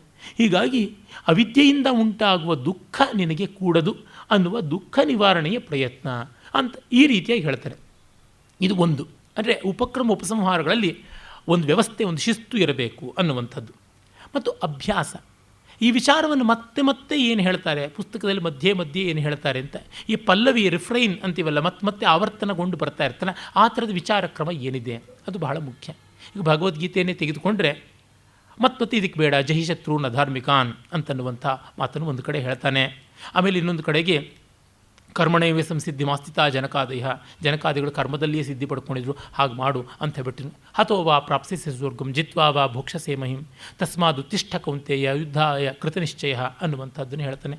ಹೀಗೆ ಮತ್ತೆ ಮತ್ತೆ ಆ ಒಂದು ಕೃತನಿಶ್ಚಯನಾಗಿ ನೀನು ನಿಷ್ಫಲಾಪೇಕ್ಷೆಯಾಗಿ ಕೆಲಸವನ್ನು ಮಾಡಬೇಕು, ದುಃಖ ಬೇಕಿಲ್ಲ, ಧೀರಸ್ತತ್ರ ನಮುಹ್ಯತಿ, ಈ ಥರದ ಮಾತುಗಳನ್ನು ಹೇಳ್ತಾ ಬರ್ತಾನೆ. ಇದು ಅಭ್ಯಾಸ. ಇನ್ನು ಅಪೂರ್ವತೆ, ಆ ಗ್ರಂಥದಲ್ಲಿ ಒಂದು ನಾವೀನ್ಯ ಇರಬೇಕು, something useful new, a useful novelty ಅನ್ನುವಂಥದ್ದು ಇರಬೇಕು. ಇಲ್ಲದೇ ಇದ್ದರೆ mere duplication has no purpose to serve, ಅದು ಬೇಕು ಅಪೂರ್ವತೆ. ಆಮೇಲೆ ಫಲ, ಅದು ನಾವೆಲ್ ಆಗಿರೋದು ಯೂಸ್ಫುಲ್ ಆಗಿರಬೇಕು ಅನ್ನೋ ಮಾತು ಹೇಳಿದ್ನಲ್ಲ, ಅದು ಬರುತ್ತೆ. ಒಂದು ಫಲ, ವಿಶಿಷ್ಟವಾದಂಥ ಒಂದು ಫಲ ಇರಬೇಕು. ಆಮೇಲೆ ಅರ್ಥವಾದ, ಈ ವಿಚಾರಗಳನ್ನು ಪೂರಕ ಮಾಡಿ ಪುಷ್ಟಿ ಮಾಡಿಕೊಡೋದಕ್ಕೆ ನಾವಲ್ಲಿ ಪ್ರರೋಚನೆಗಳನ್ನು ಏನಿಡ್ತೀವಿ. ನೋಡಿ ಆ ದೇವ ಯೋಗ್ಯವಾದ ಸಂಗೀತ ಕೇಳಿದ್ರೆ ಸ್ವರ್ಗ ಕಂಡಂಗೆ ಆಯಿತು ಅಂತ. ಸ್ವರ್ಗ ಕಂಡವರು ಯಾರು, ಕೇಳಿದವರು ಯಾರು? ಮೆಚ್ಚುಗೆ ಸೂಚಿಸುವಂಥ ಒಂದು ಬಗೆ, ಈ ಥರದ್ದು ಅಲ್ಲಿ ಸೇರಿಕೊಂಡು ಬರಬೇಕಾಗುತ್ತದೆ. ಅದರ ರೀತಿಯಿಂದ ಆ ವಿಷಯದ ಪ್ರಶಂಸೆ ಹೇಗಿದೆ ಅಂತ ಅನ್ನೋದು ಗೊತ್ತಾಗುತ್ತದೆ ಅಂತ. ಮತ್ತು ಉಪಪತ್ತಿ ಅಂತ, ಮಧ್ಯೆ ನಾವು ಕೊಡುವ ರೀಸನಿಂಗ್ ಯಾವ ಥರ ಇರುತ್ತೆ, ಲಾಜಿಕ್ ಯಾವ ಥರ ಇರ್ತದೆ ಅಂತ. ಸೋಪಪತ್ತಿಕವ ಅನುಪಪತ್ತಿಕವ, ಅಂದರೆ we should furnish our argument with proper reasons. ನನಗನ್ನಿಸ್ತು ಅಂತಂದರೆ, ನನಗನ್ನಿಸ್ತು ನಿಮ್ಗೆ ಹುಚ್ಚಿಡಿದಿದೆ ಅಂತ ನಾನು ಹೇಳ್ತೀನಿ, ನನಗೆ ಅದರೊಳಗೆಲ್ಲ ದಾಕ್ಷಿಣ್ಯ ಕಾಡೋದೇ ಇಲ್ಲ. ಒಂದು ರಾಷ್ಟ್ರಮಟ್ಟದ ವಿಚಾರಗೋಷ್ಠಿ ನಡೀತಾ ಇತ್ತು ಅಲಂಕಾರ ಶಾಸ್ತ್ರದ ಬಗ್ಗೆ. ಒಬ್ಬರು ಯಾರು ಅಭಿನವ್ ಗುಪ್ತನೇ ಆನಂದವರ್ಧನ್ಗೆ ದೊಡ್ಡ ಅಪಚಾರ ಮಾಡಿದ್ದಾನೆ ಅಂತ ಹೇಳಿದ್ರು.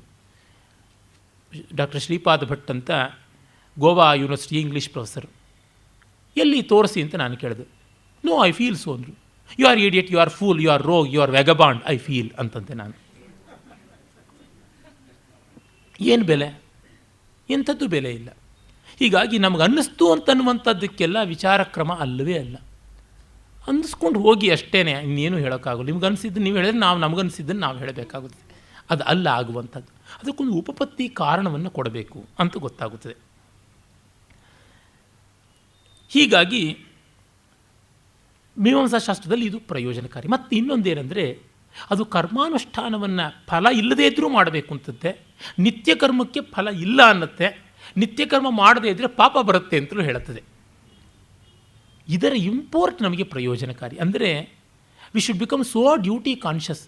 ನಮಗೆ ಅಷ್ಟರ ಮಟ್ಟಿಗೆ ಕ್ರಿಯಾತ್ಮಕತೆ ಬೇಕು. ಏನಂದರೆ ಕೆಲಸ ಮಾಡದೇ ಇದ್ದರೆ ದೊಡ್ಡ ಅನರ್ಥ ಆಗುತ್ತದೆ ಎನ್ನುವಂಥ ರೆಸ್ಪಾನ್ಸಿಬಿಲಿಟಿ ಬೇಕು ಅನ್ನುವ ತತ್ವವನ್ನು ನಾವು ತೆಗೆದುಕೊಳ್ಬಹುದು. ಇದು ಮತ್ತೆ ವೇದಾಂತ ಪರಿಭಾವಿತವಾದ ಮೀಮಾಂಸೆ ಏನು ಹೇಳ್ತಾ ಇದ್ದೀನಿ ಅಷ್ಟೇ. ಮೀಮಾಂಸಾ ಹಾಗೆ ನೋಡಿದ್ರೆ ಅಲ್ಲ. ಈ ಅರ್ಥದಲ್ಲಿ ಹಿರಿಯಣ್ಣನವರು ಹೇಳ್ತಾರೆ, ಒಂದು ದರ್ಶನ ಆದಮೇಲೆ ಮತ್ತೊಂದು ದರ್ಶನದ ಸ್ವಾರಸ್ಯವನ್ನು ಗಮನಿಸಿದಾಗ ನಮಗೆ ಎಲ್ಲವೂ ಕೂಡ ವೇದಾಂತದಲ್ಲಿ ತಮ್ಮ ಪರ್ಯವಸಾನವನ್ನು ಕಾಣುತ್ತವೆ ಅಂತ. ಈಗ ಆ ಒಂದು ವೇದಾಂತವನ್ನು ನೋಡೋಣ. ಇದು ಉತ್ತರ ಮೀಮಾಂಸೆ ಅಂತಲೂ ಕರೀತಾರೆ ಅಂತನ್ನುವಂಥ ಮಾತು ಹೇಳಿದೆ. ವೇದಾಂತ ಅಂತ ಅನ್ನೋದು ಯಾತಕ್ಕೆ? ವೇದಗಳ ಕೊನೆಯಲ್ಲಿ ಉಪನಿಷತ್ತಿದೆ ಅಂತ. Actually virtual end of the Veda.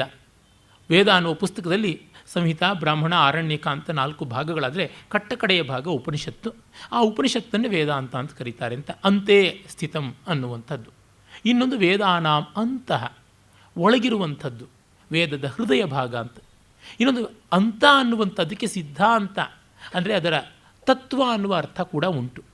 The conclusion of ವೇದ ಅಂತ ಅಂದರೆ not the literal conclusion, it is the intellectual conclusion, it is the spiritual conclusion, ಅದರ ಪರಮಾರ್ಥದ ನಿರ್ಣಯ ಅನ್ನುವ ಅರ್ಥದಲ್ಲಿ ಕೂಡ ಅಂತ.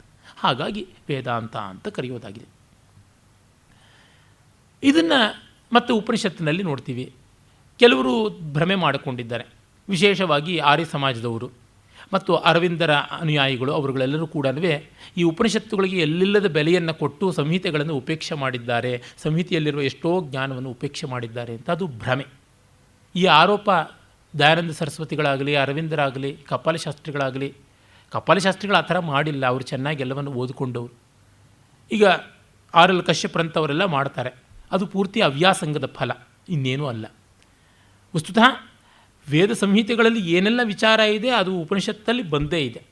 ಅತ್ರ ರುಚಃ, ಅತ್ರ ಶ್ಲೋಕಾಃ, ಅತ್ರ ಋಕ್ ಅಂತ ಈ ರೀತಿಯಾದ ಮಾತುಗಳನ್ನು ಪ್ರಸಿದ್ಧವಾದ ಅತ್ಯಂತ ಪ್ರಾಚೀನ ಅನ್ನುವಂಥ ಉಪನಿಷತ್ತುಗಳನ್ನು ಯಾರು ಆಧುನಿಕ ವಿದ್ವಾಂಸರು ಹೇಳ್ತಾರೆ, ಆ ಒಂದು ಬೃಹದಾರಣ್ಯಕ ಮತ್ತು ಛಾಂದೋಗ್ಯಗಳಲ್ಲಿ ಕೂಡ ನೋಡ್ತೀವಿ. ಮತ್ತು ಸಂಹಿತೋಪನಿಷತ್ತು ಅಂತಲೇ ಹೆಸರಾದ ಈಶಾವಾಸ್ಯೋಪನಿಷತ್ತೇ ಇದೆ, ಸಂಹಿತೆಗೆ ಅಂಟಿಕೊಂಡಿರುವಂಥದ್ದು. ಮತ್ತು ಸಂಹಿತೆಯಲ್ಲಿ ಪ್ರಸಿದ್ಧವಾದ ಭಾಗಗಳು ಅಂತ ಯಾವುದಿವೆ, ಉದಾಹರಣೆಗೆ ಯಾವುದನ್ನು ನಾವು ಅಲ್ಪಸ್ತವ ಅಂತ ಹೆಸರಾದ ದೀರ್ಘತಮಸ್ಸಿನ ದರ್ಶನ ಅಂತ ನಾವು ಏನು ಹೇಳ್ತೀವಿ, ಅಸ್ಯವಾಮೀಯ ಸೂಕ್ತ ಅಂತ. ಅಸ್ಯವಾಮೀಯದ ಎಷ್ಟೋ ಮಂತ್ರಗಳನ್ನು ಶ್ವೇತಾಶ್ವತರದಲ್ಲಿ ಮತ್ತು ಕಠದಲ್ಲಿ ಹಾಗೂ ಮುಂಡಕ ಇತ್ಯಾದಿ ಉಪನಿಷತ್ತುಗಳಲ್ಲಿ ನಾವು ನೋಡ್ತೀವಿ. ಅದಲ್ಲದೆ ಇನ್ನೂ ಹಲವು ಉಪನಿಷತ್ತುಗಳಲ್ಲಿ ನೋಡ್ತೀವಿ. ಅದೇ ಥರ ಮಹಾನಾರಾಯಣಾದಿ ಉಪನಿಷತ್ತುಗಳಲ್ಲಿ ಇನ್ನಿತರ ಸಂಹಿತಾ ಭಾಗಗಳು ಬರುವಂಥದ್ದು ನೋಡ್ತೀವಿ. ಅದರಿಂದ ಪ್ರಾಚೀನರು ಸಂಹಿತೆಯ ಎಡಮಗ್ಗಲು ಮಾಡಿದ್ರು, ಅದಕ್ಕೆ ಅಡ್ಡಪಂಕ್ತಿ ಹಾಕಿದ್ರು, ಬ್ರಾಹ್ಮಣಕ್ಕೆ ಬೆಲೆ ಕೊಟ್ಟರು, ಉಪನಿಷತ್ತಿಗೆ ಬೆಲೆ ಕೊಟ್ಟರು. ಹೀಗೆಲ್ಲ ಆರೋಪ ಮಾಡೋದ್ರೊಳಗೆ ಹುರುಳು ಕಾಣೋದಿಲ್ಲ. ಮತ್ತು ತತ್ವ ಅನ್ನೋದು ಒಂದು ಹಂಡೆ ಹಾಲಷ್ಟಲ್ಲ, ಒಂದು ಮಿಳ್ಳೆ ತುಪ್ಪದಷ್ಟೇ ಇರೋದು. ನೀವು ಒಂದು ಹಂಡೆ ಹಾಲು ಕಾಯಿಸಿದ್ರೆ ಒಂದು ಬೊಗಸೆಯಷ್ಟು ಕೆನೆ ಬರುತ್ತೆ. ಆ ಬೊಗಸೆ ಕೆನೆಯನ್ನು ಹೆಪ್ಪ ಹಾಕಿ ಕಡಿದ್ರೆ ನಿಮಗೆ ಒಂದು ದೊಡ್ಡ ಗಜನಿಂಬೆ ಗಾತ್ರದ ಬೆಣ್ಣೆ ಬರುತ್ತೆ. ಆ ಬೆಣ್ಣೆಯನ್ನು ಕಾಯಿಸಿದ್ರೆ ನಿಮಗೆ ಒಂದು ಟೇಬಲ್ ಸ್ಪೂನಷ್ಟು ತುಪ್ಪ ಬರುತ್ತೆ ಅಷ್ಟೆ. ಹಾಲಿನ ಜಿಡ್ಡಿನ ಸಾರ ಇಲ್ಲಿರ್ತಕ್ಕಂಥದ್ದು. ಹಾಗೆ ತತ್ವ ಅನ್ನುವಂಥದ್ದು ತುಂಬ ದಪ್ಪಗಿರೋದಕ್ಕೆ ಸಾಧ್ಯ ಇಲ್ಲ, ಗಾತ್ರದಲ್ಲಿ ಜಾಸ್ತಿ ಇರೋದಕ್ಕೆ ಸಾಧ್ಯ ಇಲ್ಲ. ಗುಣಕ್ಕೆ ಕೊಡಬೇಕಾದ ಬೆಲೆಯನ್ನು ಗಾತ್ರಕ್ಕೆ ಕೊಟ್ಟಂದೇ ನಮ್ಮ ಜನ ಸರ್ವನಾಶ ಆದರೂ ಅನ್ನೋ ಮಾತನ್ನು ಯಾರು ಕೃಷ್ಣಶಾಸ್ತ್ರಿಗಳು ಹೇಳ್ತಾರೆ. ಹೀಗೆ ಕಂಡಾಗ ಸಂಹಿತಾ ಬ್ರಾಹ್ಮಣಾದಿಗಳೆಲ್ಲ ಇರುವಂಥ ತತ್ವ ಉಪನಿಷತ್ತಲ್ಲಿ ಚೆನ್ನಾಗಿ ಹರಿದಿದೆ. ಅದನ್ನು ನೋಡಲೂಬಹುದು, ಸ್ಪಷ್ಟ ಮಾಡಿಕೊಳ್ಳಬಹುದು. ಈ ಬಗ್ಗೆ ಬೇಕು ಅಂದರೆ 4 ವೇದಗಳಿಗಿರುವ ಏಕಮೇವ ಅದ್ವಿತೀಯವಾದ ಸಮಗ್ರ ಭಾಷ್ಯ ಸಾಯಣ ಭಾಷ್ಯ, ಅಲ್ಲಿಯೇ ನೋಡಿದ್ರೂ ನಮಗೆ ಗೊತ್ತಾಗುತ್ತದೆ. ಸಾಯಣ ಭಾಷ್ಯದ ಮೇಲೆ ಆರ್ಯ ಸಮಾಜದವರು ಅರವಿಂದೋನಿಯನ್ಸು ಬೇಕಾದಷ್ಟು ಗೂಬೆ ಕೂಡಿಸ್ತಾರೆ. ಅದು ಕವಡೆ ಕಾಸು ಕಿಮ್ಮತ್ತಿಲ್ಲದೆ ಇರತಕ್ಕಂಥ ಆಕ್ಷೇಪ. ಕಾರಣ ಸಾಯಣ ಭಾಷ್ಯದಲ್ಲಿಯೇ ನೀವು ಋಗ್ವೇದದಲ್ಲಿ ಬರ್ತಕ್ಕಂಥ ಪುರುಷ ಸೂಕ್ತವನ್ನಾಗಲಿ ಅಥವಾ ನಾಸದೀಯವನ್ನಾಗಲಿ ಅಥವಾ ಅಸ್ಯವಾಮೀಯವನ್ನಾಗಲಿ ಅಥವಾ ಹಿರಣ್ಯಗರ್ಭ ಸೂಕ್ತವನ್ನಾಗಲಿ ಅಥವಾ ವಿಶ್ವಕರ್ಮ ಸೂಕ್ತವನ್ನಾಗಲಿ ನೋಡಿದ್ರೆ ಗೊತ್ತಾಗುತ್ತದೆ ಎಷ್ಟರ ಮಟ್ಟಿಗೆ ಚೆನ್ನಾಗಿ ತತ್ವವನ್ನು ಕೊಟ್ಟಿದ್ದಾರೆ ಅಂತ. ಸುಮ್ಮನೆ ನಾಸದೀಯ ಸೂಕ್ತದ ವ್ಯಾಖ್ಯಾನ ಒಂದು ಓದಿದರೆ ಸಾಕು, ವೇದಾಂತದಲ್ಲಿ ಹೇಳಬೇಕಾದದಷ್ಟು ಬಂದಿದೆ ಅಂತ ಗೊತ್ತಾಗುತ್ತದೆ. ಸುಮ್ಮನೆ ಪುರುಷ ಸೂಕ್ತದಲ್ಲಿ ಬಂದಿರತಕ್ಕಂಥ ವ್ಯಾಖ್ಯಾನ ವಿವರನ್ನು ನೋಡಿದ್ರೆ ಸಾಕು, ಸಾಯಣ ಭಾಷ್ಯವನ್ನು ಸೋಕಾಲ್ಡ್ ಯಜ್ಞೀಯವಾದದ್ದು ಅಂತ ಬೈತಾನೆ ಇರ್ತಾರೆ. ಅದಲ್ಲ, ಚೆನ್ನಾಗಿರುವಂಥ ವೇದಾಂತ ಬಂದೇ ಇದೆ. ಹೀಗಾಗಿ ಈ ವೇದಾಂತಿಗಳು ಸಂಹಿತೆಗಳಿಗಿರ್ತಕ್ಕಂಥ ಮಹತ್ವವನ್ನು ಕಡಿಮೆ ಮಾಡಿದ್ರು ಅಂತ ಯಾರೂ ಆಕ್ಷೇಪ ಮಾಡಬೇಕಾಗಿಲ್ಲ. ಎಲ್ಲಿ ಯಜ್ಞಯಾಗಾದಿಗಳ ವಿನಿಯೋಗದ ಮಿತಿ ಎಲ್ಲಿದೆ ಎನ್ನುವಂಥದ್ದನ್ನು ತೋರ್ಪಡಿಸಿಕೊಟ್ರು, ಅದನ್ನು ಪೂರ್ಣವಾಗಿ ಉಪೇಕ್ಷೆಯೂ ಮಾಡಿಲ್ಲ. ಒಂದು ವೇದಾಂತದ ಸ್ವಾರಸ್ಯ ಏನೆಂದರೆ ಅದು ಮಿಕ್ಕ ದರ್ಶನಗಳನ್ನು ನಿರಾಕರಿಸದೆಯೇ ಅವುಗಳ ಪ್ರಯೋಜನಕಾರಿಯಾದದ್ದೇನಿದೆ ಅದನ್ನು ಅಂಗೀಕರಿಸ್ತು. ಇದಕ್ಕೆ ಒಂದು ಸಾದೃಶ್ಯವನ್ನು ಕೊಡಬೇಕು ಅಂದರೆ ಭಾರತೀಯ ಸೌಂದರ್ಯಶಾಸ್ತ್ರದ ದೃಷ್ಟಾಂತ ನೋಡಬೇಕು. ನಮ್ಮ ದುರ್ದೈವ, ನಮ್ಮಲ್ಲಿ ವೇದಾಂತ ದರ್ಶನಶಾಸ್ತ್ರಾದಿಗಳನ್ನು ಓದುವವರು ಅನ್ಯಶಾಸ್ತ್ರಗಳನ್ನು ಓದಲ್ಲ. ಉದಾಹರಣೆಗೆ ಆಯುರ್ವೇದ, ಅರ್ಥಶಾಸ್ತ್ರ, ಅಲಂಕಾರಶಾಸ್ತ್ರ ಇವುಗಳು ಹೇಗೆ ಬೆಳೆದು ಬಂತು ಅಂತ ನೋಡಬೇಕು. ನೋಡಿದಾಗ ಅಲ್ಲಿ ಹೇಗೆ ಒಂದು ಪರಿಪೂರ್ಣವಾದ ಸಿದ್ಧಾಂತ ಮಿಕ್ಕೆಲ್ಲದರ ಸಾರವನ್ನು ಹೀರಿಕೊಂಡಿರುತ್ತೆ ಹಾಗೆ ಅಂತ. ಉದಾಹರಣೆಗೆ ಆಯುರ್ವೇದವನ್ನೇ ತೆಗೆದುಕೊಂಡ್ರೆ ಆತ್ರೇಯ, ಅಗ್ನಿವೇಶ, ಚರಕ, ಸುಶ್ರುತ ಅಂತ ಹಾಗೆಲ್ಲ ಬೆಳೆದುಕೊಂಡು ಬಂದದ್ದನ್ನು ಗುಪ್ತರ ಕಾಲದಲ್ಲಿ ಸುಮಾರು 6-7ನೇ ಶತಮಾನದ ಆಸುಪಾಸಿನಲ್ಲಿದ್ದಂಥ ವಾಗ್ಭಟ ತನ್ನ ಅಷ್ಟಾಂಗ ಸಂಗ್ರಹ ಮತ್ತು ಅಷ್ಟಾಂಗ ಹೃದಯ ಅನ್ನುವ ಗ್ರಂಥ ರಾಜಗಳಲ್ಲಿ ಅಚ್ಚುಕಟ್ಟಾಗಿ ಸಂಗ್ರಹ ಮಾಡಿಕೊಟ್ಟುಬಿಟ್ಟ. ಬೆಸ್ಟ್ ಆಫ್ ಬೃಹದ್ವಯಿ, ಚರಕ ಸುಶ್ರುತರ ಆ 2 ಬೇರೆ ಬೇರೆ ಪರಂಪರೆ ಯಾವುದಿದೆ, ಆತ್ರೇಯ ಅಗ್ನಿವೇಶ ಪರಂಪರೆಯನ್ನು ಆತ ಚೆನ್ನಾಗಿ ತಂದುಕೊಟ್ಟ ಅಂತ ಗೊತ್ತಾಗುತ್ತದೆ. ಅದೇ ರೀತಿಯಲ್ಲೇ ಅಲಂಕಾರ ಶಾಸ್ತ್ರದ ಉದಾಹರಣೆ ಕೊಟ್ಟರೆ, ಯಾಕೆಂದರೆ ನನಗದು ಇನ್ನೂ ಹೆಚ್ಚು ಸ್ವಾಧೀನವಿರುವ ಶಾಸ್ತ್ರ, ಪ್ರತಿ ಕಣಕಣದಲ್ಲಿಯೂ ಅದನ್ನು ನಾನು ಸಾಬೀತು ಮಾಡಿ ತೋರಿಸಬಲ್ಲೆ. With all that authority and understanding I am saying it. ಯಾಕೆಂದರೆ ಅಲ್ಲಿ ಧ್ವನಿ ಸಿದ್ಧಾಂತ ಅಂತ ಯಾವುದನ್ನು ಆನಂದವರ್ಧನ ಮಾಡ್ದ, ಅದು ಹಿಂದೆ ದಂಡಿ ಮತ್ತು ವಾಮರರ ಗುಣ ರೀತಿ ಸಿದ್ಧಾಂತ, ಭಾಮಹ ರುದ್ರಟಾದಿಗಳು ಮಾಡಿದಂಥ ಅಲಂಕಾರ ಸಿದ್ಧಾಂತ, ಇವೆಲ್ಲ ಸಿದ್ಧಾಂತಗಳ ಸಾರವತ್ತಾದ ರೂಪ. ಧ್ವನಿ ಸಿದ್ಧಾಂತ ಅಲಂಕಾರವನ್ನು ಧ್ವಂಸವೂ ಮಾಡಲಿಲ್ಲ, ಗುಣವನ್ನು ನಾಶವೂ ಮಾಡಲಿಲ್ಲ, ರೀತಿಯನ್ನು ಹಾಳು ಮಾಡಲಿಲ್ಲ, ಅವೆಲ್ಲಕ್ಕೂ ಸ್ವಸ್ಥಾನ ಪರಿಜ್ಞಾನ ಬರುವಂತೆ ಮಾಡಿದ್ದು. ಈಗ ಐನ್ಸ್ಟೀನ್ ಬಂದ ತಕ್ಷಣವೇ general theory of relativity and special theory of relativity ಅಂತ ತನ್ನ 2 ಪಥಪ್ರದರ್ಶಕವಾದ ಸಿದ್ಧಾಂತಗಳನ್ನು ಹೇಳಿದ್ರಿಂದ ನ್ಯೂಟನ್ದಾಗಲಿ ಮ್ಯಾಕ್ಸ್ವೆಲ್ದಾಗಲಿ ತತ್ವ ನಾಶ ಆಯಿತು ಅಂತ ಯಾರೂ ಭಾವಿಸೋದಿಲ್ಲ. ನ್ಯೂಟೋನಿಯನ್ ಸಿದ್ಧಾಂತ ಅನ್ನೋದು ಈಗಲೂ ಜಗತ್ತಿನಲ್ಲಿ ನಡೆಯುವಂಥದ್ದೇ. ನಮ್ಮೆಲ್ಲ ದೈನಂದಿನ ವ್ಯವಹಾರವೂ ಕೂಡ Newton's loss of motion, Newton's loss of mechanism ಇದರ ಮೇಲೆ ಇರುವಂಥದ್ದು. ನಮ್ಮೆಲ್ಲ ಎಲೆಕ್ಟ್ರಿಕಲ್ ಸಿಸ್ಟಮ್ ಈಗಲೂ ಮ್ಯಾಕ್ಸ್ವೆಲ್, ಪ್ಲ್ಯಾಂಕ್ ಇವುಗಳದ್ರಲ್ಲೇ ನಡೀತಕ್ಕಂಥದ್ದು, ಬೇರೆದಲ್ಲ. ಕ್ವಾಂಟಮ್ ಲೆವೆಲ್ನಲ್ಲಿ ಮಾತ್ರ ನಮಗೆ ಹೈಸನ್ಬರ್ಗು, ಆಮೇಲಿಂದ ಶ್ರೋಡಿಂಗರು ಮತ್ತು ಪಾಲ್ ಡಿರಾಕು ಇವರುಗಳೆಲ್ಲ ಮಾಡಿಕೊಂಡು ಬಂದಂಥ ಕ್ವಾಂಟಮ್ ತತ್ವದ ಮೂಲಕವಾಗಿ ಗೋಚರವಾಗುತ್ತದೆ. ಭೌತಶಾಸ್ತ್ರವನ್ನೇ ಅದಕ್ಕೆ ಒಂದು ದೃಷ್ಟಾಂತವಾಗಿ ಕೊಟ್ಟು ತೋರಿಸಬಹುದು. ಹೀಗೆ ಕಂಡಾಗ ನಮಗೆ ಬಹಳ ಸ್ಪಷ್ಟವಾಗಿ ಗೊತ್ತಾಗುತ್ತದೆ, ವೇದಾಂತ ಅನ್ನುವುದು ಮಿಕ್ಕ ದರ್ಶನಗಳಿಗೆ ಯಾವುದಕ್ಕೂ ವಿರೋಧಿಯಲ್ಲ. ಈ ಮಾತನ್ನು ಮಾಂಡುಕ್ಯ ಕಾರಿಕಾ ಕೃತಿಯನ್ನು ಬರೆದಂಥ ಗೌಡಪಾದರು ಹೇಳ್ತಾರೆ, ಸ್ವಸಿದ್ಧಾಂತ ವ್ಯವಸ್ಥಾಸು ದ್ವೈತಿನೋ ನಿಶ್ಚಿತ ದೃಢಂ ಪರಸ್ಪರಂ ವಿರುದ್ಧಂತೆ ತೈರಯಂನ ವಿರುದ್ಧತೆ ಅಂತ. ಇಲ್ಲಿ ದ್ವೈತಿಗಳು ಅಂದರೆ ಮಧ್ವಾಚಾರ್ಯರ ದ್ವೈತ ಅಂತಲ್ಲ ಅರ್ಥ. ಯಾವುದೇ ಬಗೆಯ ದರ್ಶನಶಾಸ್ತ್ರಕಾರರು ರಿಯಲಿಸ್ಟಿಕ್ ಸ್ಕೂಲ್ಸ್ ಆಫ್ ಫಿಲಾಸಫಿಯವರು ಅಂತ ಅರ್ಥ. ಅವರು ಪ್ರಮಾಣ ಬೇರೆ ಪ್ರಮೇಯ ಬೇರೆ ಅನ್ನುವ ವ್ಯವಸ್ಥೆಯನ್ನು ಮಾಡಿಕೊಂಡು ಹೋಗುವಂಥವರು.